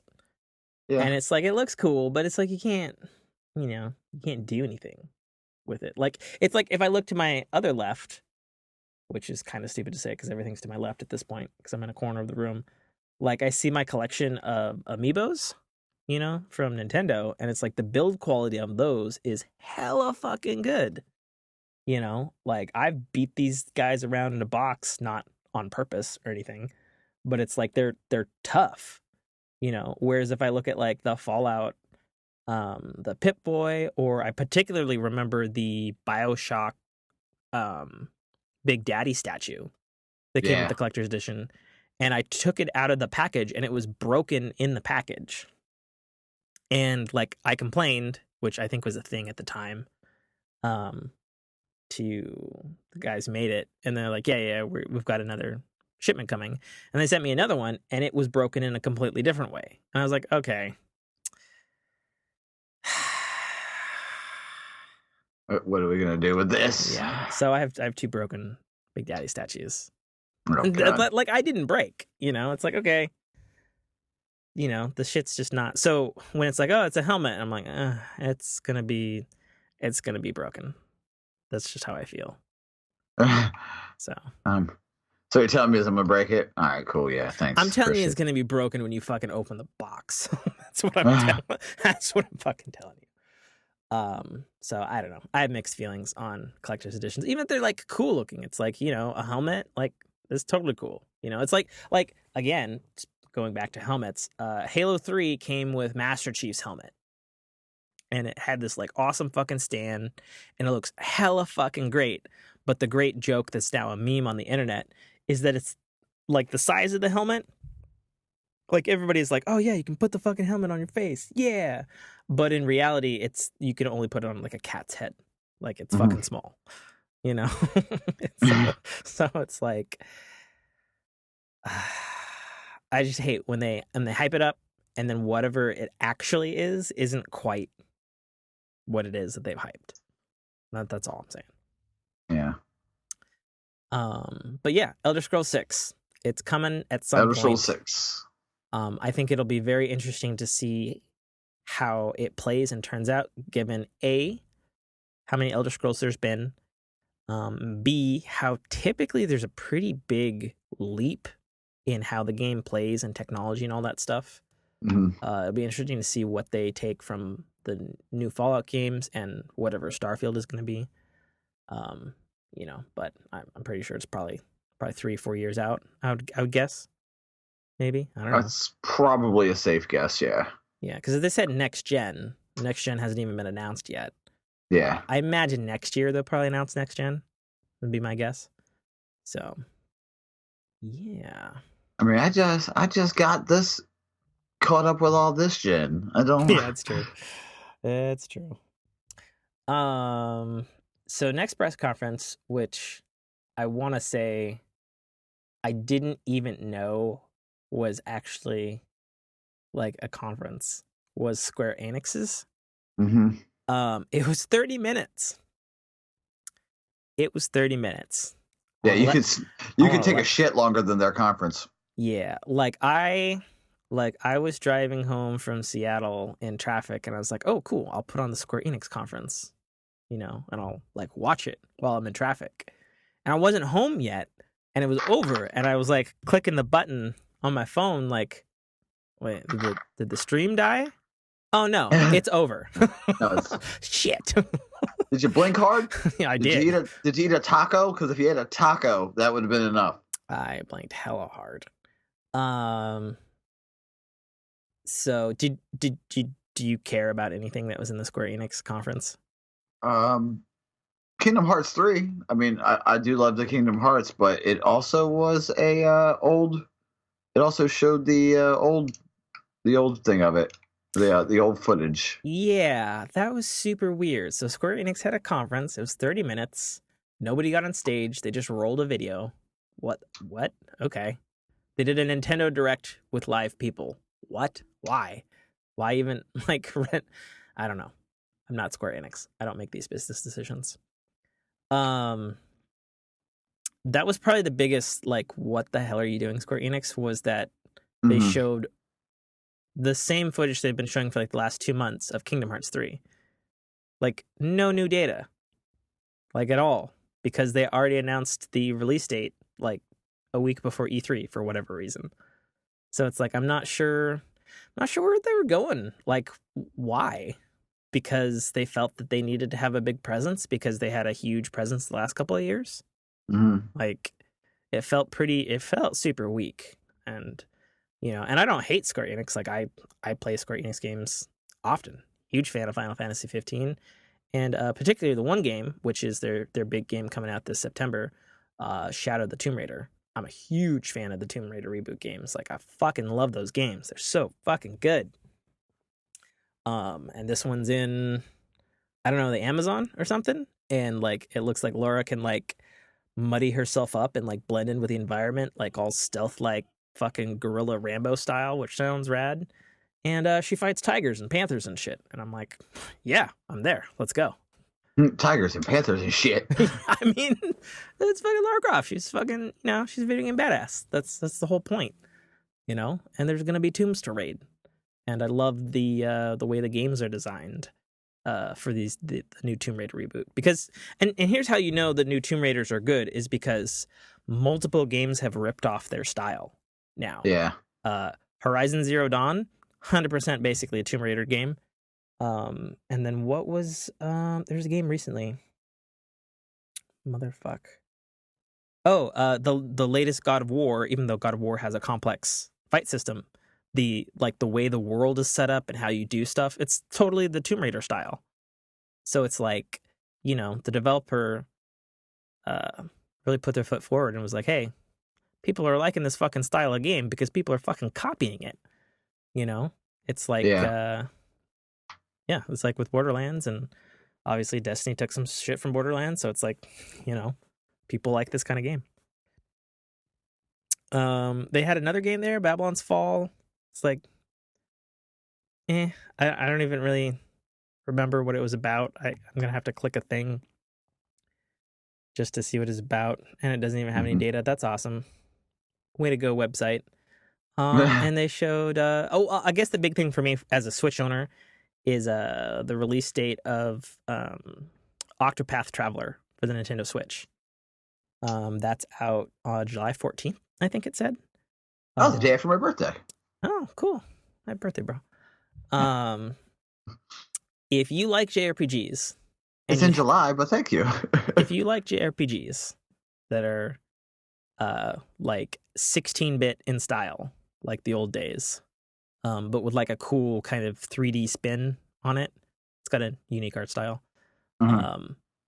You like 16-bit RPGs, and you have not played the Octopath Traveler demo on Switch, you got to go play that demo, because that game is it's fucking good. It's so good. I give a shit about the characters. The combat's great. Like, it's dark. It's cool. And it's dark. I mean, it is. Like, so if you don't know, Mike, which I'll assume you don't, right? I mean, do you like 16-bit RPGs? Or JRPGs, I guess. Yeah, I like. I mean, Rogue Galaxy, I guess, would technically be a JRPG, right? Right. Exactly. But I mean, like, turn-based, like, classic Final Fantasy Dragon Quest style. Not so much turn-based. Okay. But I mean, I do. I can enjoy a good one. Yeah. Okay. Well, in the demo for Octopath Traveler, it's not a fucking spoiler. It came out last E3, so go fuck yourself. The whole point of Octopath Traveler is you play as 8 different people in different parts of this, new story world that they're creating. And like, everybody has like, they go into archetypes of like kind of D&D classes. Like, there's like a paladin, and there's a rogue, and there's a dancer. I started playing the dancer one, and of course, dancer is really code for she's a fucking whore. And it's this really fucking dark story of like her getting like abused and raped by her pimp, and like you like figure out how to make her escape from this town, and then eventually kill the pimp. And it's like, at the end of it, even though it's a little 16-bit RPG, it's like, this is some fucking cool shit. I dig it. Give me some more of this stuff. So I'm excited about that, and I know a couple of friends who are Switch owners who are also excited about that as well. So that brings us to Ubisoft's press conference, which in classic Ubisoft fashion was weird as usual. Yeah. Better than EA's, and at least, like, I thought Bethesda's was good, but the tone was kind of all over the map. At least Ubisoft's was consistent. I guess they announced the Just Dance 2019. I don't care. Yeah. Don't care at all. Yeah, I did play a little bit of Just Dance. It was kind of fun. I mean, to look like an asshole. It's a dancing game. Yeah, exactly. It's a dancing game. The biggest thing for me, because I am a devout, diehard, beyond all diehard fan of Beyond Good and Evil, is they showed a bunch of Beyond Good and Evil 2, and announced a couple of really fucking cool things about it. Yeah. So, do you know anything about Beyond Good and Evil, Mike? I do not. I know there's a pig man and a monkey man and a lady, and other than that, that's all I know. So, Beyond Good and Evil was this really oddball game that came out in 2003 for original Xbox, PC, GameCube, PS2. The style of game at the time, because that was quite a while ago now, was, imagine if you fused like the Ocarina of Time style Zelda game with Pokemon Snap, but put it in a world that's made by French people. So of course you are a underground resistance fighter attempting to snap pictures to expose corruption in the government, except the corruption like goes all the way to like the interplanetary cosmic level. It gets really crazy. And that sounds a little weird. French. Oui. Yeah, it's by the people who created Rayman. So okay, that should tell you already the kind of like, well, look at how Rayman looks. The art style was actually kind of normal. It was like humanoids, and then also like animal critters, basically. And there was like this race thing of like the animal critters were like the dominant species and the humanoids were kind of the oppressed, actually, which was interesting, I guess. So yeah, there's like a pig man and monkeys talking and shit, and I don't know. It was a really good game, and it was a game that inspired me super greatly. And I'll also be honest, like the book that I'm always fucking talking about in the ads here, the Citadel Rival, I in my head I originally started that as Beyond Good and Evil fan fiction, and then changed some shit and then made it into a thing. But basically, like it might as well just be a Beyond Good and Evil story, if I'm being completely honest. So Beyond Good and Evil, really fucking close to my heart. Love that game. It was also so weird that like I bought a copy of that game for every fucking available platform. You know, like I bought a game for PS2 when I didn't even own a PS2 back then. Wow. Like, that's how much I fucking love this game. So a few years ago when they unveiled, yes, they are actually doing a Beyond Good and Evil 2. By the way, it's completely open world, interplanetary travel, you're space pirates, open world, with like fucking like No Man's Sky level of shit. I was like, oh, I am so hard right now. And so what they showed this year was they showed a cinematic trailer showing off some story elements, which look super exciting. And then they also showed like you're flying around this like it looks super Firefly-y actually, which is kind of an awesome thing to say about a video game. You're like running around with this crew and you can like jack vehicles midair and like steal people's loot in spaceships while like skydiving and like moped things into like these crazy cities and like go to different planets and shit. The game looks just straight up nutter butters. Like I don't even like it is crazy ambitious. Like I'm not even sure. I know they've been working on it already for at least 4 years. And the game's still not done. But they also they trotted out Joseph Gordon-Levitt on stage. And he announced a partnership specifically for Beyond Good and Evil 2 with his company Hit Record. And so I guess fans of the whole world are going to be able to contribute music and writing and art and shit to the game, and it's going to get in the game like in so this crazy collaborative, you know, let the diehard fans help make the game thing.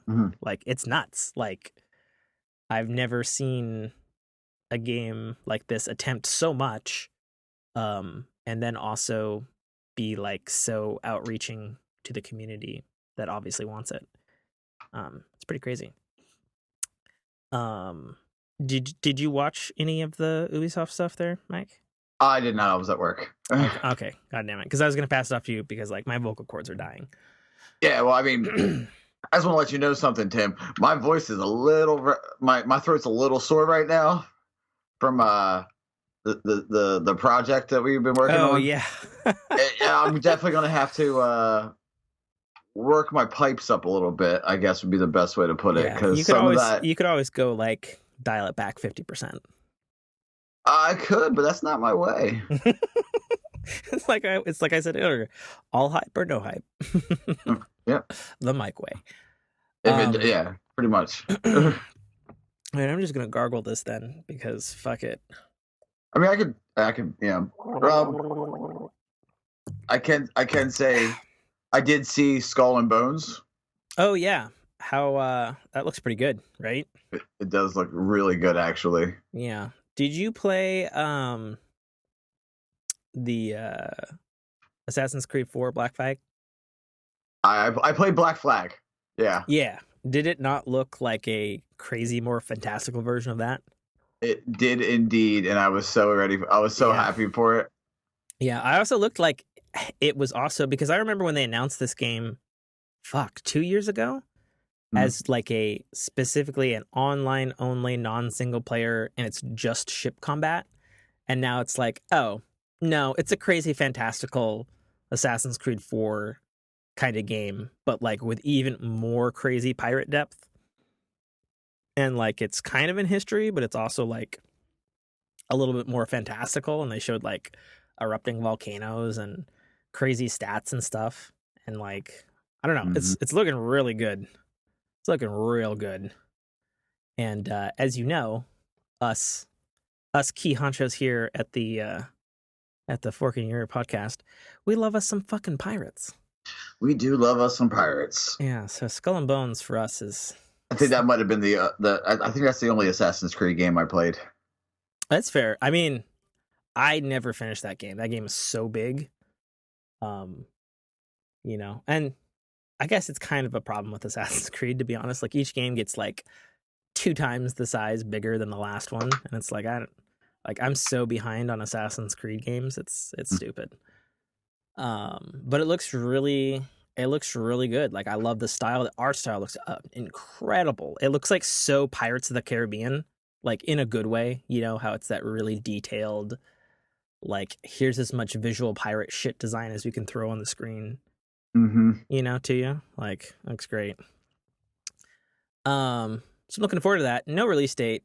Also didn't mention anything about multiplayer, which was kind of weird considering it was announced as such.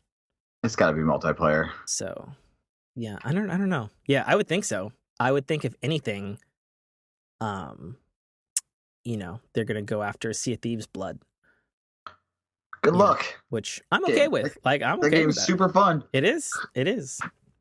But I mean, if anybody can pull off like a big ass crazy game out of their ass, it's Ubisoft.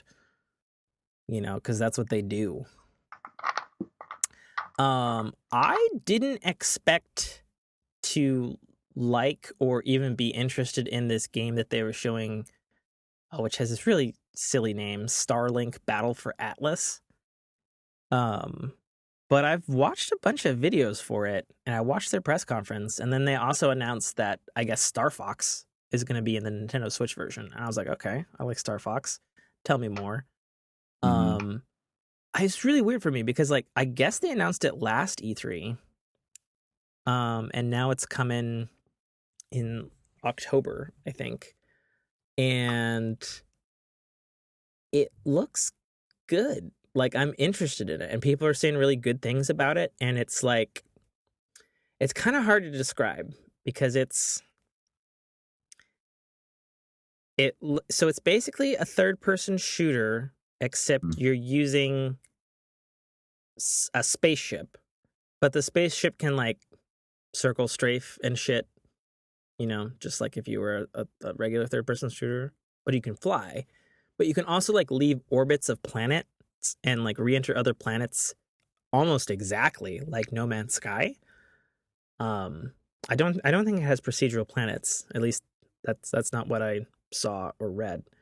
But then on top of that, there's a toys to life component to it, where I guess there's like there's a ship, and you put like more toy modules onto a physical plastic ship, and that gives you different weapons in game, I guess. But also, like, the toys to life part is completely optional, I guess. Like, you just like earn the components and select them on a menu otherwise. So it's like, I'm like, huh. It sounds all real interesting. And then everything I'm hearing of people like playing it, and I've watched some play of like these missions from E3, like, it looks like a fun ass space shooter. And I'm like, I'm interested. Tell me more. Did you see any of that stuff, Mike? I didn't. No. Okay. I mean, it also doesn't. Yeah, I know. Space flight. We go back to the flight. I'm out. Yeah. But, well, I mean, I was just kind of pointing it out because it's like, I wasn't interested in it at all because I didn't even remember that it was a thing that was announced last year. And now it's like, well, it looks good and it looks detailed and shit. And I'm like, okay. And also specifically, the Switch version looks really good for the hardware that it's on. Like, it looks very comparable to its PS4 brethren and stuff.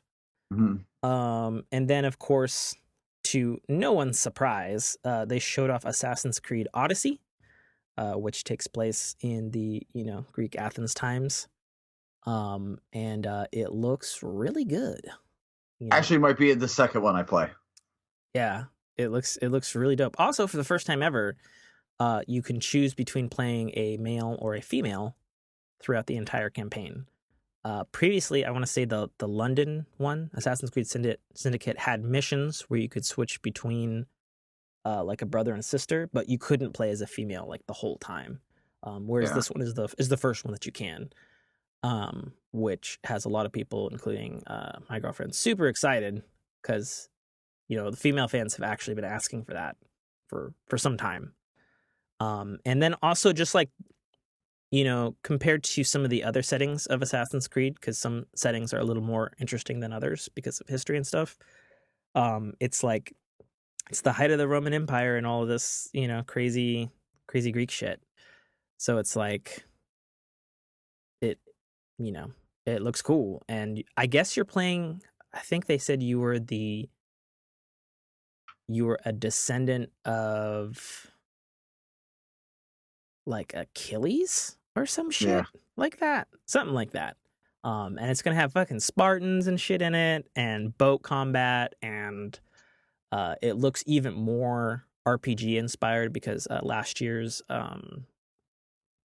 Assassin's Creed Origins in Egypt took the series a way more RPG route.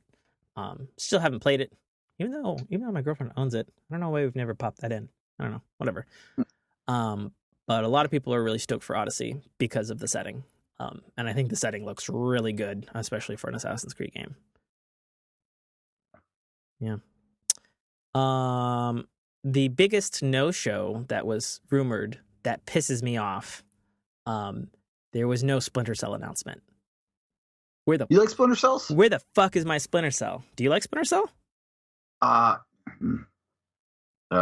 Stealth. I don't know if you knew this about me, but Stealth and I do not play well. I mean, I get it. I did play a lot of Thief, so I mean, I might like it. I don't know. I don't. I've been told I live in hyperbole, so I don't want to say I don't like it, but I've never really gave it a really. Did you ever play any of them? Or attempt to?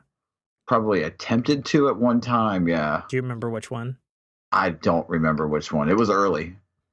Do you remember which console? PlayStation 2? Okay.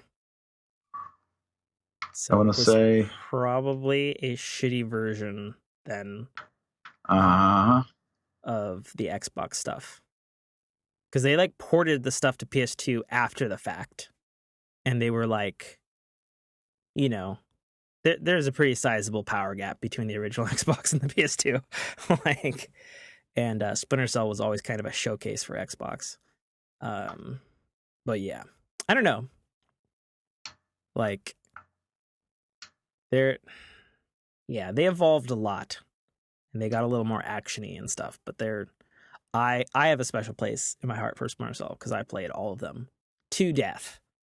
And there's been no Splinter Cell this generation. There was 3 on the last generation of consoles. Where the fuck's my Splinter Cell? Ubisoft, who cranks out sequels like nobody's business, whether we want them or not. Like, no, seriously. I want my Splinter Cell. God damn it. No, I'm for real. Where is it? I'm genuinely actually upset about it because that like Ghost Recon Wildlands thing that's been out for like a year. They had a DLC this year where Sam Fisher, who's the main character of Splinter Cell, fucking shows up in the game and like gives people missions.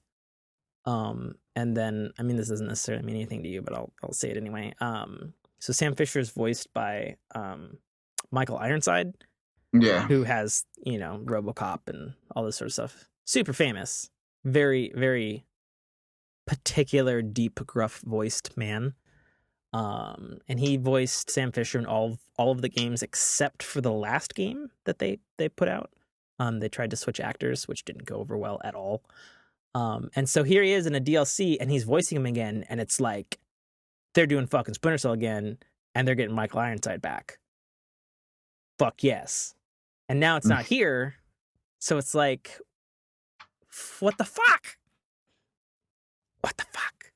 Tell us. The fuck? Yeah. Help us. I was very mad about it. Because, like, it ended, and I was like, no, not even like a, you know, there's a particular noise when his night vision goggles turns on that's very specific to the game. Like, they didn't even end with like a noise or a teaser or something. Like just a boo. Yeah, I know that's not I know it's not the way it sounds, but yeah, like the powering up. Yeah. It's a particular noise.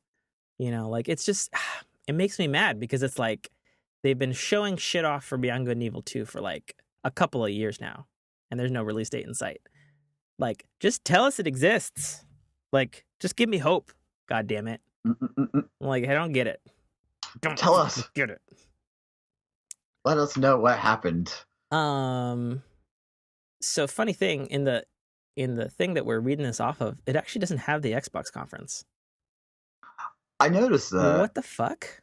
So I don't know. Talk for a second while I try to find a list of what the fuck was at the conference.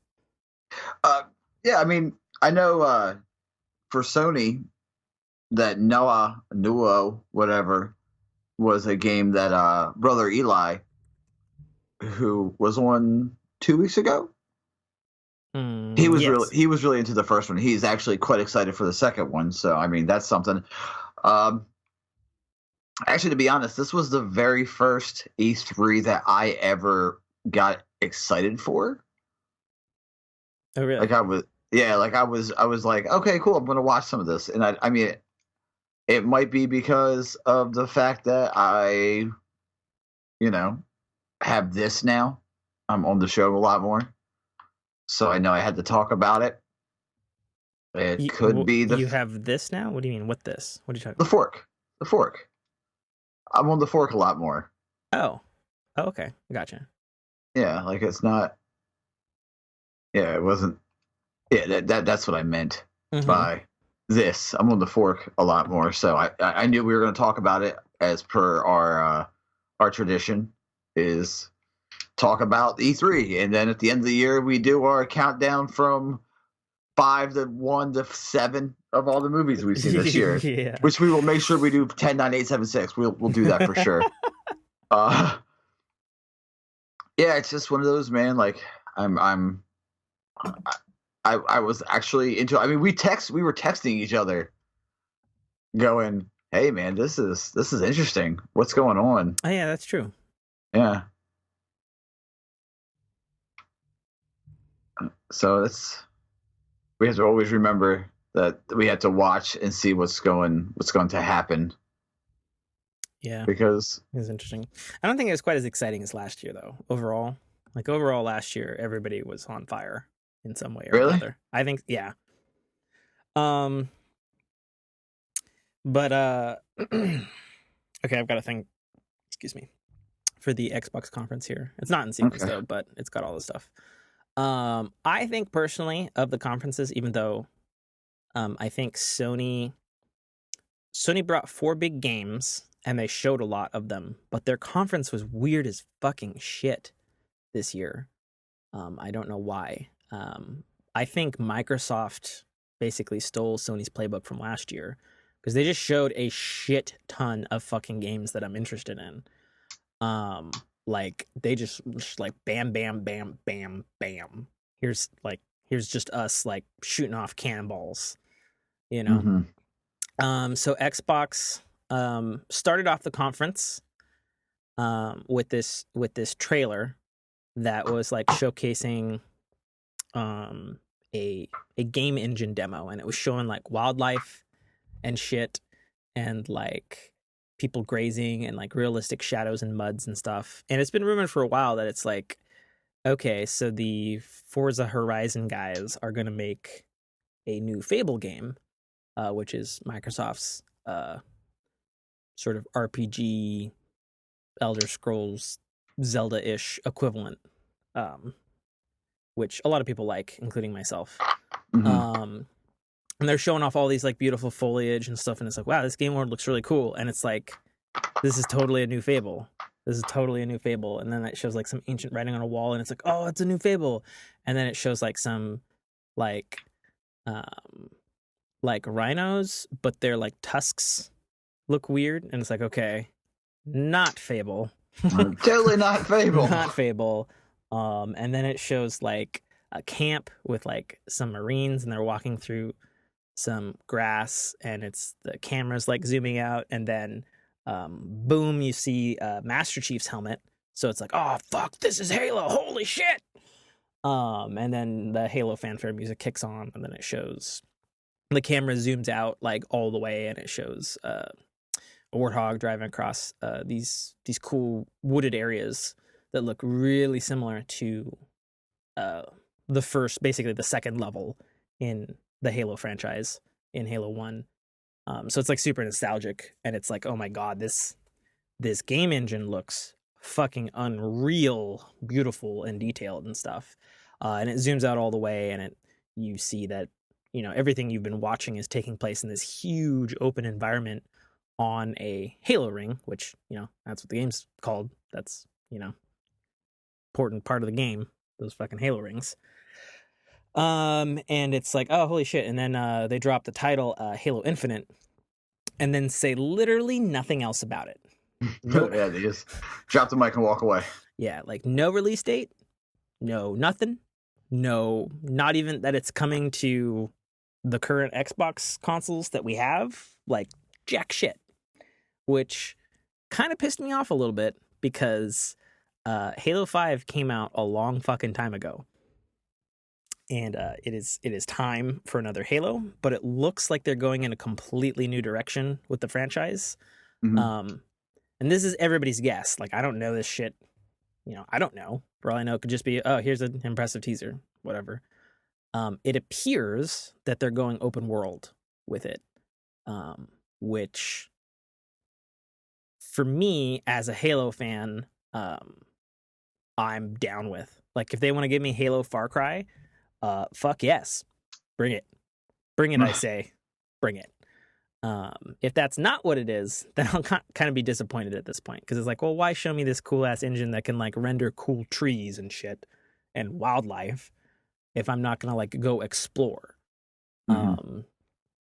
You know, and it's kind of the thing of like, and it's impossible to talk about Halo without talking about Bungie and the old Halo games, because, you know, they made them.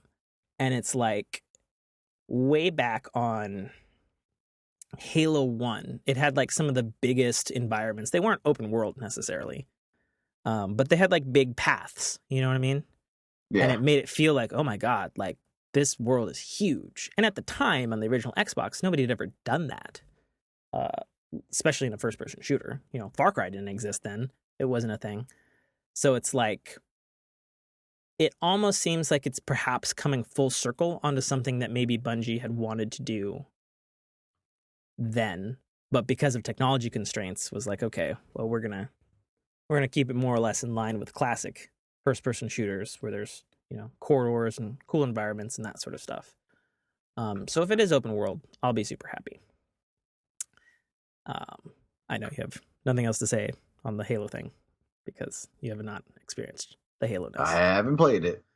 One of these days, man, we gotta check some of your gamer boxes. It'll be a good time. I think you'll have a good time with it, man. I mean, I'm quite sure. Yeah. I mean, I almost guarantee the first thing you'll say is like, wow, this gunplay feels very Destiny. And it's like, duh. Like, yes, it will. They announced a spin-off game from the Life is Strange series that myself and Jessica and Selfmade Dame, who's been on Fork and co-founder, love to death. Life is Strange: The Awesome Adventures of Captain Spirit, which I guess is going to be 100% free on like June 24th, 28th, something like that. So that's pretty cool. Everybody can download that then. That's cool. They announced a new Battletoads, which was a huge surprise. Battletoads, the famous beat 'em up, hard as nails Ninja Turtles ripoff from the Super NES way back in the 90s. I loved Battletoads. Oh, you do? Yeah, I love it. Yeah, they announced a new Battletoads.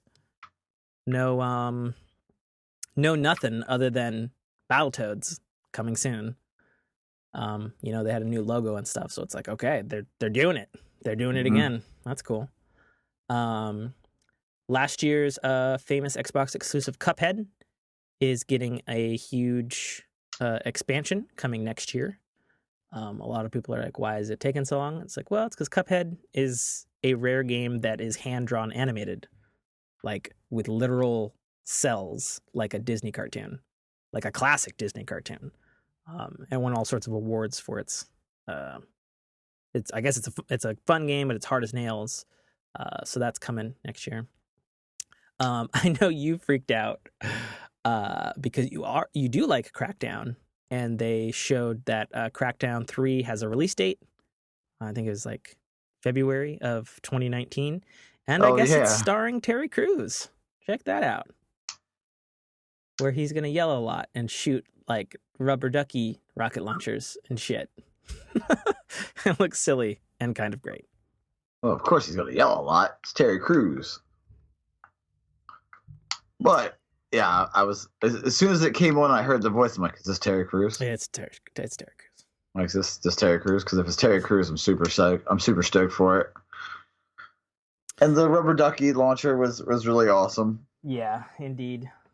They carried on the huge train of just announcing shit after shit, which is why I think Xbox overall had the strongest conference this year, because it was just reveal after reveal after reveal. I'm not a huge fan of this. I've played a bunch of 1 and I've played a bunch of 4. They announced Devil May Cry 5, which looks classically batshit insane. Yes. Are you a Devil May Cry guy? Yeah, I like the second one. The second one was the last one I played. Okay. Yeah, because there's been quite a few, including a reboot that I guess nobody liked.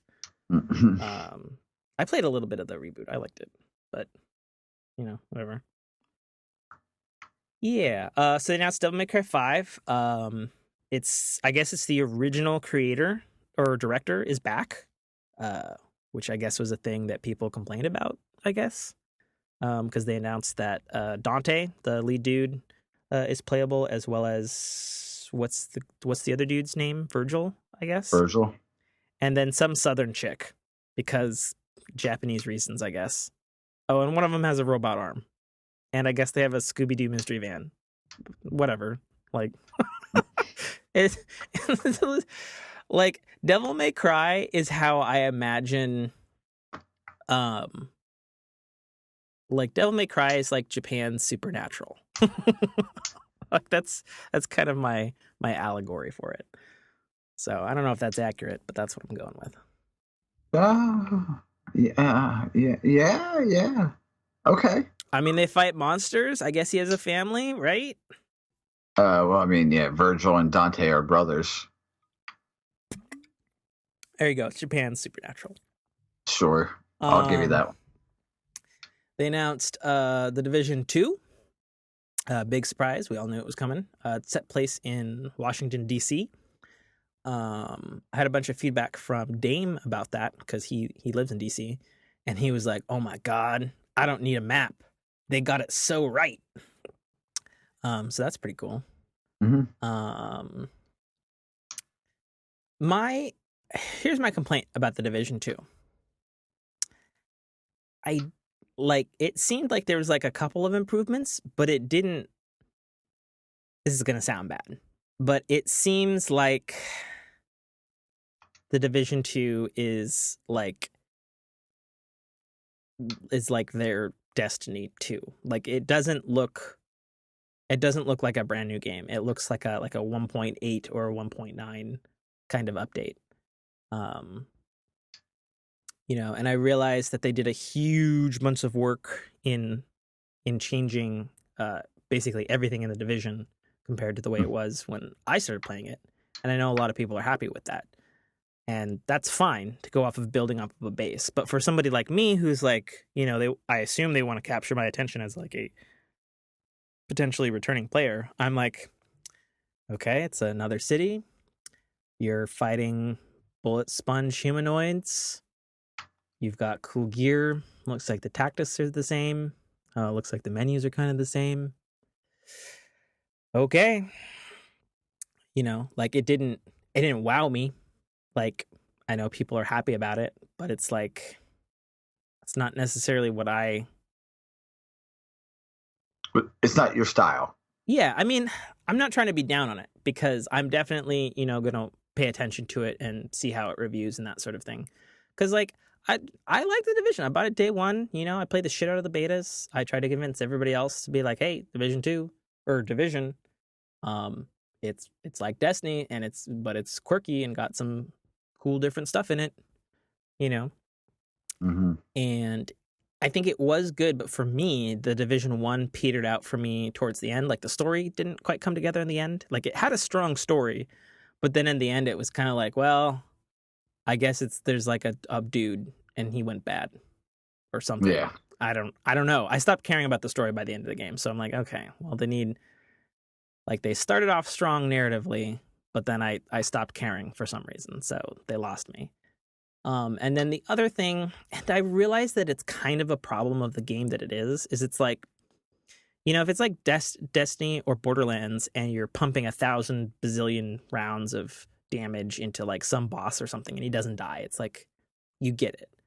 But there's a disconnect for me when you're fighting like a dude in heavy body armor in the Division that's a Tom Clancy game that takes place in a supposedly semi-realistic world where a virus is attacked and you unload like rocket launchers into a dude and you still see numbers pop off.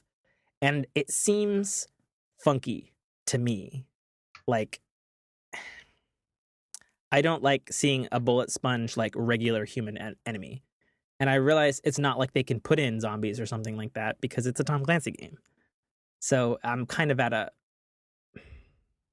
an awkward place on it. You're at an impasse, you would say? Yeah, because it's like, my only solution to that is like, okay, well, throw more human enemies at me, but don't make them like crazy, stupid bullet sponges because that seems fucking weird. And they talked about that a little in the first one. And all I saw in the gameplay at the Xbox conference was these fucking humans being bullet sponges. And I'm like, I don't want that. I don't want that again. Give me something. Give me a different take on that. Yeah. So I don't know. I'm kind of down on it, even though I want to be up on it. You know what I mean? So I get you. yeah. A game that I am definitely excited about, though, which was revealed, was Dying Light 2.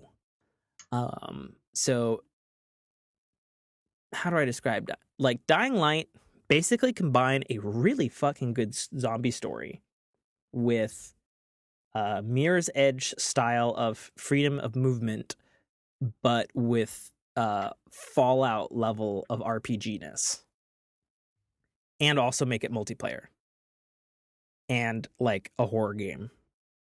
Like that's Dying Light. It's open world. It's hella RPG as shit. Yeah. It's super free. It's hella fun. Like it is my jam. Like I played the shit out of that game. And it was also a weird game that the developer, like, they only recently stopped supporting it. Like they've been putting out content for it since it's been out for like the past like 4 years or whatever. Mm-hmm.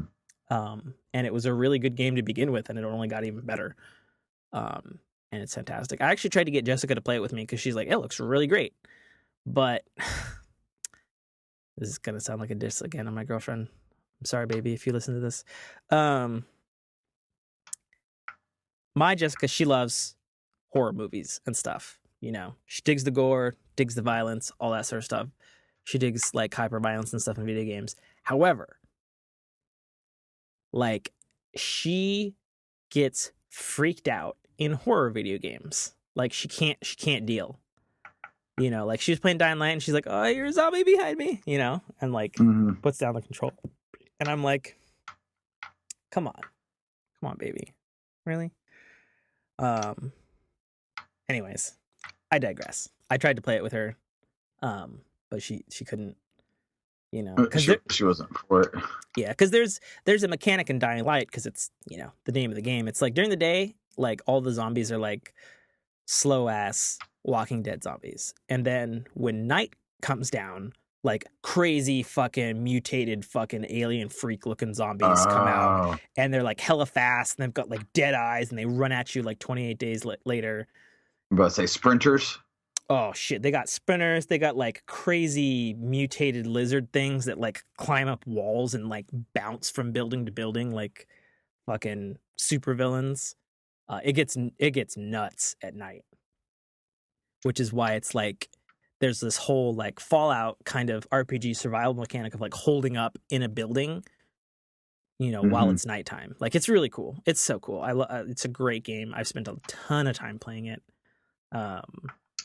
And so Dying Light 2 was announced, brand new city, but they actually trotted out the lead writer for the game, and he was pointing out that they're doing everything that they did in Dying Light 1, but in a new city. But there's going to be a dialogue tree system, and they use the example of like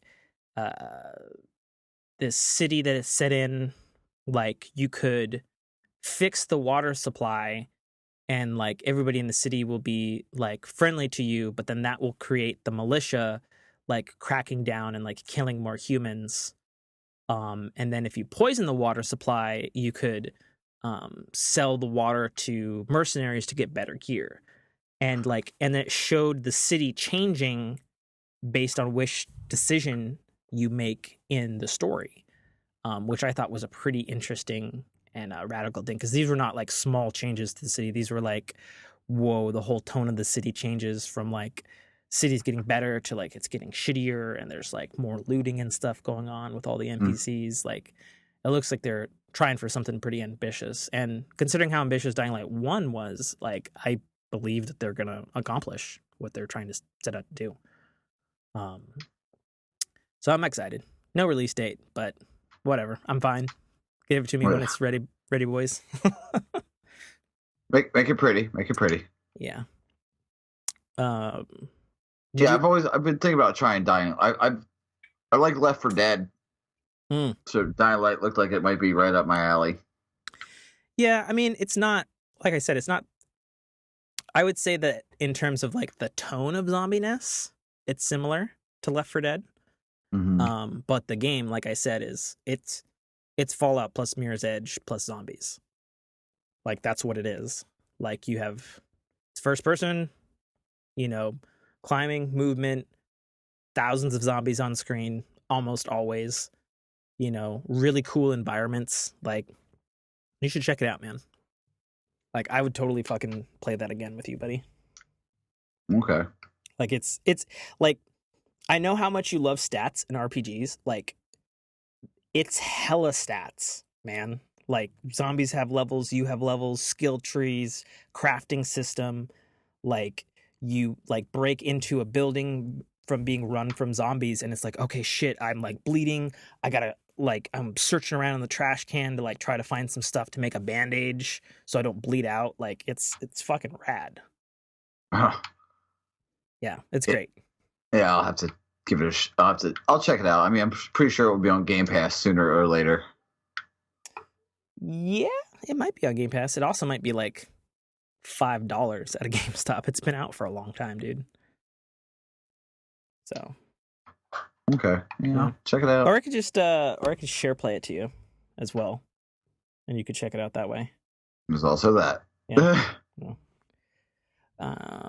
Let's see, what else did they announce? They had a trailer for Fallout 76, but they didn't necessarily talk about it. It was a reveal gameplay trailer, and they showed stuff off, but they didn't go into like multiplayer stuff. That was at the Bethesda stuff.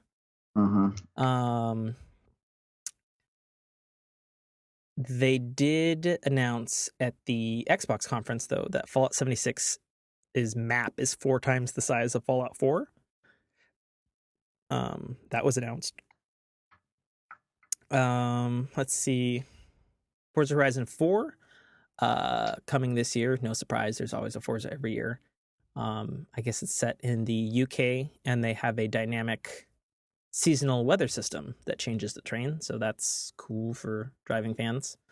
But I bring that up specifically because like it's been hella leaked that this Forza Horizon team is doing Fable, and it's like, okay, they're doing a giant open world in the UK, and they have a seasonal weather system that's totally coming to their RPG Fable.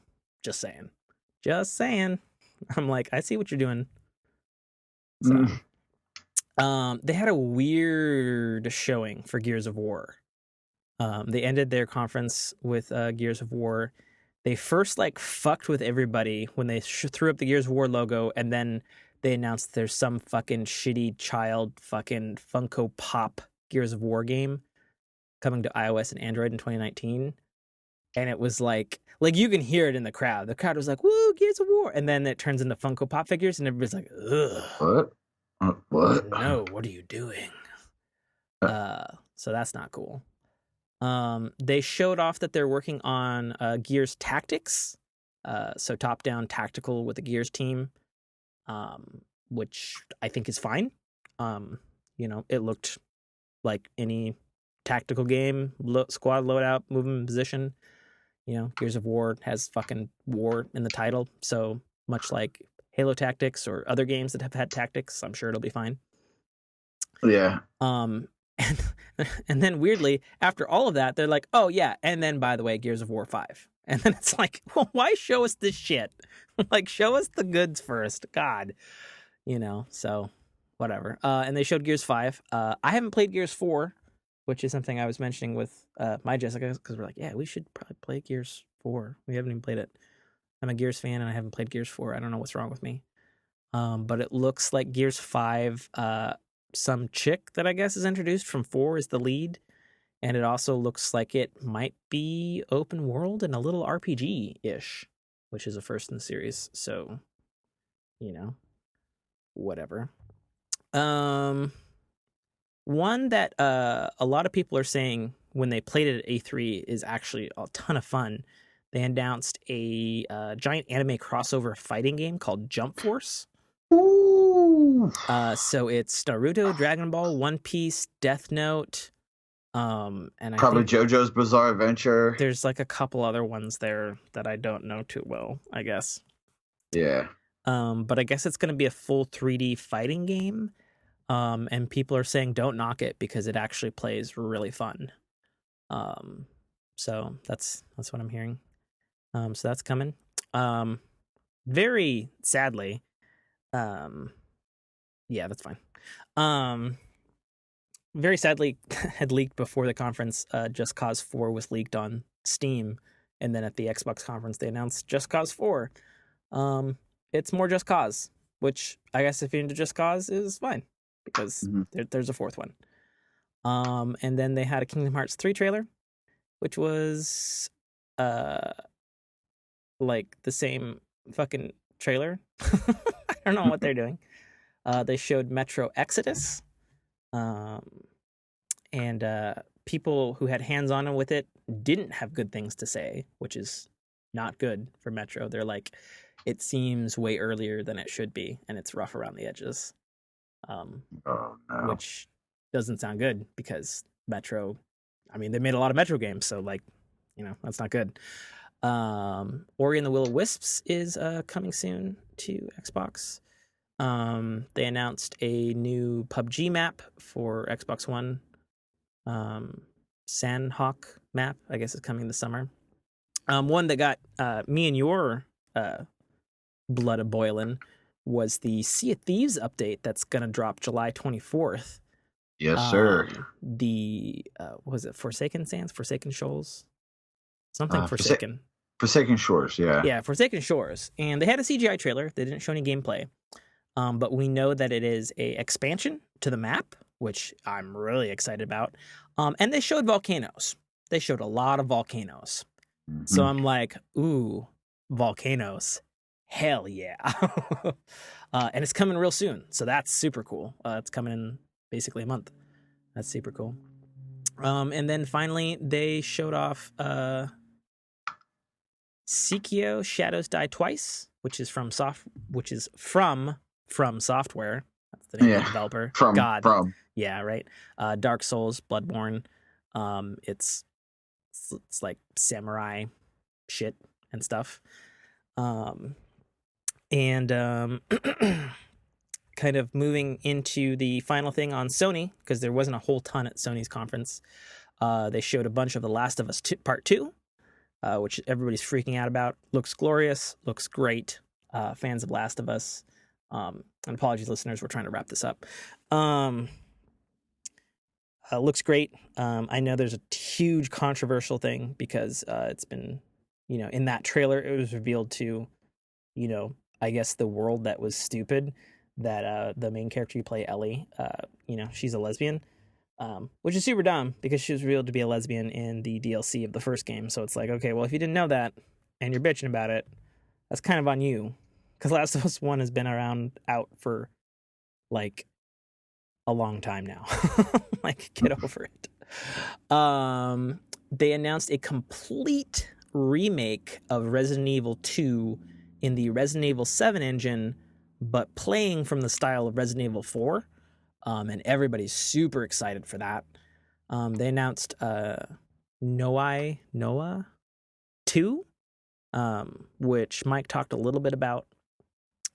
And they showed one of my personal favorite things at E3 this year. They showed this really rad prison break in the Spider-Man video game that's coming exclusive to PlayStation this September. And it showed almost everybody at the Sinister Six kicking the crap out of Spider-Man. And I was like, yes, give me more. So I'm excited for that. Let's see. Big thing, which I'm sure Mike talked at length about on his RNG cast, that is usually Destiny focused. They had a Destiny 2 trailer, CGI trailer, in which they killed fan favorite, played by Nathan Fillion, Cade 6, in front of everybody, and everybody lost their collective shit. Because, as I've been saying around the internet this week, Cade Shit's the only fucking character I give two shits about as a character in Destiny 2. And part of that's maybe biasness because Nathan Fillion, Firefly, Cat in Tight Pants, Castle. Well, you have to remember this. As they said that this is a expansion that is a vengeance tale. What do you think's going to happen if it's revenge? You know what I mean? Mm-hmm. Well, like, of course, there's going to be revenge. Of course, it has no choice. Well, yeah. So, and they're not going to kill Zavala. No one gives a shit about Zavala. Yeah, I mean, I wrote a whole Twitter thing about this with a bunch of different Destiny people this week. Basically, the gist of my statement was, and I know I'm very critical of Destiny, and I wouldn't be critical of Destiny if I didn't care about it. If I didn't, I've spent a lot of time in it. I do love it. I do want it to be good. And I think from a writing perspective, I think you have to kill Cade 6 because, again, there's nobody else that, everybody cares about. Like, I can't say there's a Destiny fan who doesn't in some way care about Cade 6. Because it's like, okay, you could say, well, you killed your ghost. Well, they kind of already did that when they replaced Peter Dinklage. If you cared about the ghost, I kind of liked the Dinklebot personally. And I was like, oh, shit, it's Nolan North? Okay. I mean, I like Nolan North, but whatever, And it shows a broader problem with Destiny's narrative that unfortunately has been there from the start, which is you have all these famous actors or popular TV actors playing all of these different NPCs, and none of them are particularly engaging or interesting besides Cade, And it's like, okay, so you're going to kill the only character who means anything. And yeah, that's going to have some emotional weight and will hopefully propel you towards getting revenge on former Prince Alden, I guess. I guess it would be former now, right? Because his shit got blown up. I mean, they're still the Awoken, so. I mean, are they alive though? I thought they got wiped out when fucking Oryx showed up. No, they're still Awoken. Okay, fair enough. So anyway, everybody freaked out about that. And we'll probably have more to talk about that as the weeks go on. Let's see, what do we have? We had Last of Us, we had Spider-Man. What the fuck were the other two games? Sony. I feel like I'm missing something that's not on their thing here. Sony E3 2018.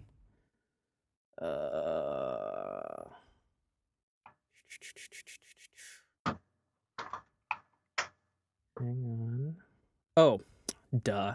Ghost of Tsushima, which really weirdly still doesn't have a release date, looks fantastic, and hopefully it's coming soon. And we probably have to log off. Okay, so I guess we're gonna have to cut it short to accommodate good old Mike here, which is fine. We'll cover the back ends of some of this Sony stuff, and we didn't even talk about Nintendo in next week's show because shit happened in Mike's life, and we're recording way later than we all should. So without any further ado, I'm Tim K. Trotter signing off. Get forked. Join our Discord. It's up on the Twitter. At the Fork and Your Ear Pod. It's right there, pinned link. Come join our Discord and get forked. And I'm Mike List. Shazam. Cool. And we out. Yeah. Thank you for listening to a Dynamic Works production podcast. You can find our podcast at www.dynamicworksproductions.com. Feel free to email us at dynamicworks@mac.com.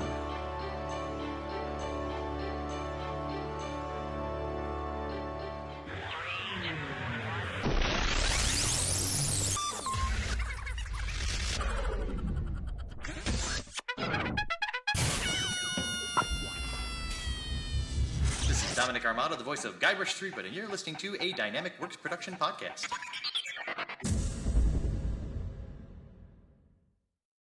The Citadel, Arrival, is the first installment in a series of epic science fiction short stories reminiscent of the Pulp Fiction style. It's a fast-paced story that will take you through twists and turns that you will not expect, until they are thrust upon you with all the force, excitement, and chaos of a plasma cannon blast. The story follows Katarl, a nobody cog in the working wheels of a futuristic society run completely by Megacorp, a corporation that carefully runs and manages the lives of the people living under its sphere of power. On one of Katarl's few and far between days off from work, an outing he had hoped would be fun and relaxing turns into an explosive adventure that drags him kicking and screaming into situations and challenges that will make him question every aspect of his life. Watch this colorful tapestry unfurl as Katarl and his newfound allies find their way through this classic, yet oddly surprising tale of good and evil, where nothing is quite what it appears to be. That's The Citadel, Arrival by author Tim K. Trotter, available right now on Amazon Kindle Store and iTunes iBookstore for only $2.99.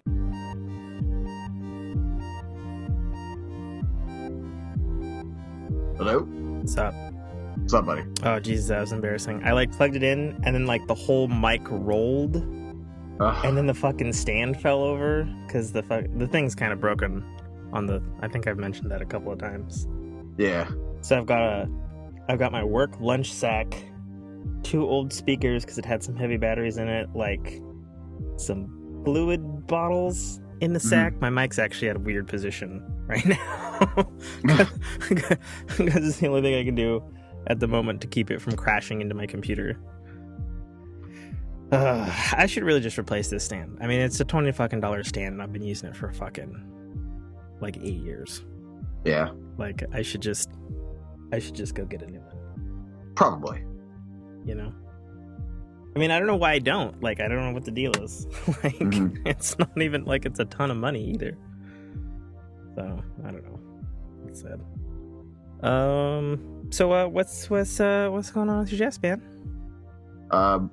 She was anemic and she has high blood pressure. What's anemic mean again? Her red blood cells are, I guess the best way to put it, her red blood cells are low. Okay. So, yeah, it's kind of scary. So, what What does that mean? Like, was she eating something she wasn't supposed to, or? No, she needs to eat more. She has to get more iron. Oh. And in doing so, it made her very it was hard for her to breathe last night. Oh. So yeah, it was scary. Was it like all of last night, or? Yeah. She just like roll over and like can't fucking breathe. Help. She like woke me up and she was like, "Hey, I it's really hard. I can't breathe." And I'm like, "Oh no." Yeah, indeed. Well, shit. Yeah, it was scary, man. Basically, just something's going on with her blood flow then. Yeah. In relation to the iron content. Okay. Fair enough. Well, I mean, is she like okay now, or like? Yeah, she's resting comfortably now. Okay. Which is yeah.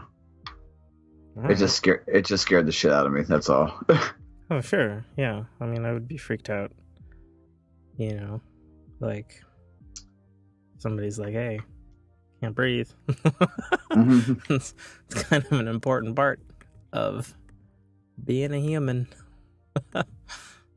Yeah, it was actually quite terrifying. Oh jeez. So you're just dealing with that all morning then? Yeah. Jesus. Okay. I was there for 5 hours. Oh, okay. Yeah, we were there for 5 hours. I assume they did some sort of tests or something. Yeah, they already did the test, but they were like, "Yeah, you need to make sure she's fine." And I'm like, "Oh, okay, I definitely will." Oh. And yeah, they gave her a couple medications, and now she's sleeping because she didn't sleep at all last night. Well, sure, obviously. Yeah. You know, hard to sleep if that's stuff. Okay, cool. So, yeah. Well, I mean, not cool, but you know what I mean. I know what you meant. Yeah. Not the not breathing part. That's never cool. Cool. So, and then you got your RNG out of the way, I guess. Yeah, much later than you had probably wanted to. Yeah, super late. Yeah. Okay. Super late. Yeah, it was no fun. Yeah. Did you have a guest you had to push back this week, or? No, we just we just did the normal us, the two of us. Okay. Fair enough. I figured I'd ask because it seems like 9 times out of 10 you got a guest going on. A lot of the times we did, yeah. Yeah. Okie dokie. Well, let's go cram out a show here, and I think what we'll do is we'll just like blast through, like a couple of the entertainment bits, and I don't think there's anything. I mean, there's probably stuff in technology, but I didn't fucking post anything in the Discord. Yeah. We'll blast by some entertainment bits and then just get straight onto E3. And I think we'll just like plow through like each thing of E3 like sequentially. We'll just like plow through EA, be like, nope, don't care about this. About this.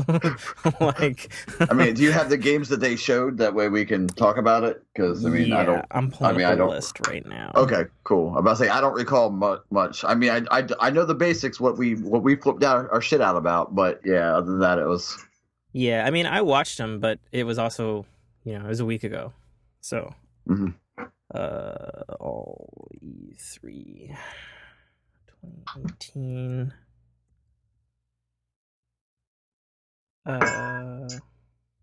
Press conferences. I'll start with that. It'll probably lead me to videos, but we'll see if it gives a list of stuff.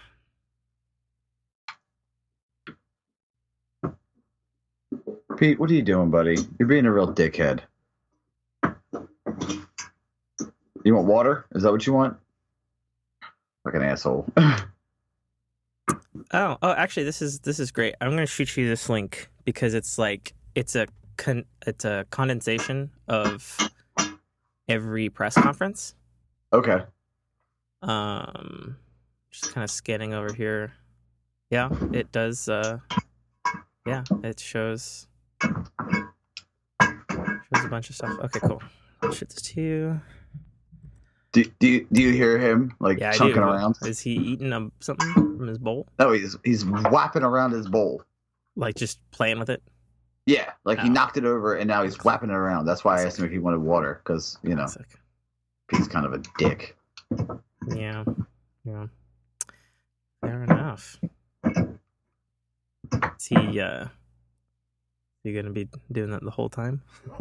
I hope not. Let me see what I can get. I'll give him some water or something. Let me see if that works.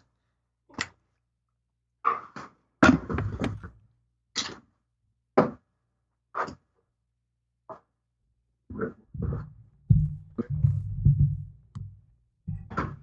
your bowl? Where'd you put it? Where's your bowl, asshole? Is it under here? No, it's not under here. Where is it? Where'd you put it? Yo, dickhead.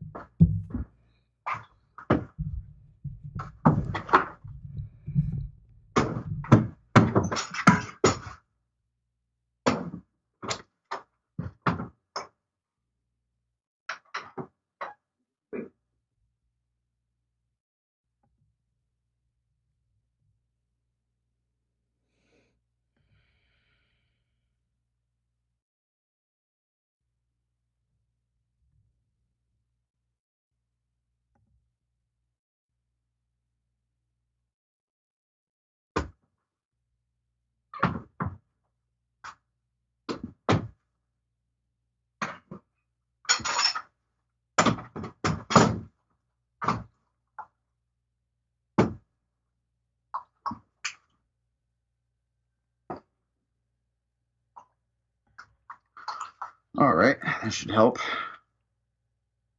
He's got water, so he might be a little bit more quiet, but cool. It's Pete. Yeah, well, we'll just roll with it. It's all good. Okay. Let's get this show on the road. Ready? You got that link? Yeah, I got it. Open up. Yeah, it's all nice and concise. It just hits the reveal and kind of the barest gist of it. Okie dokie, here we go. Cut in!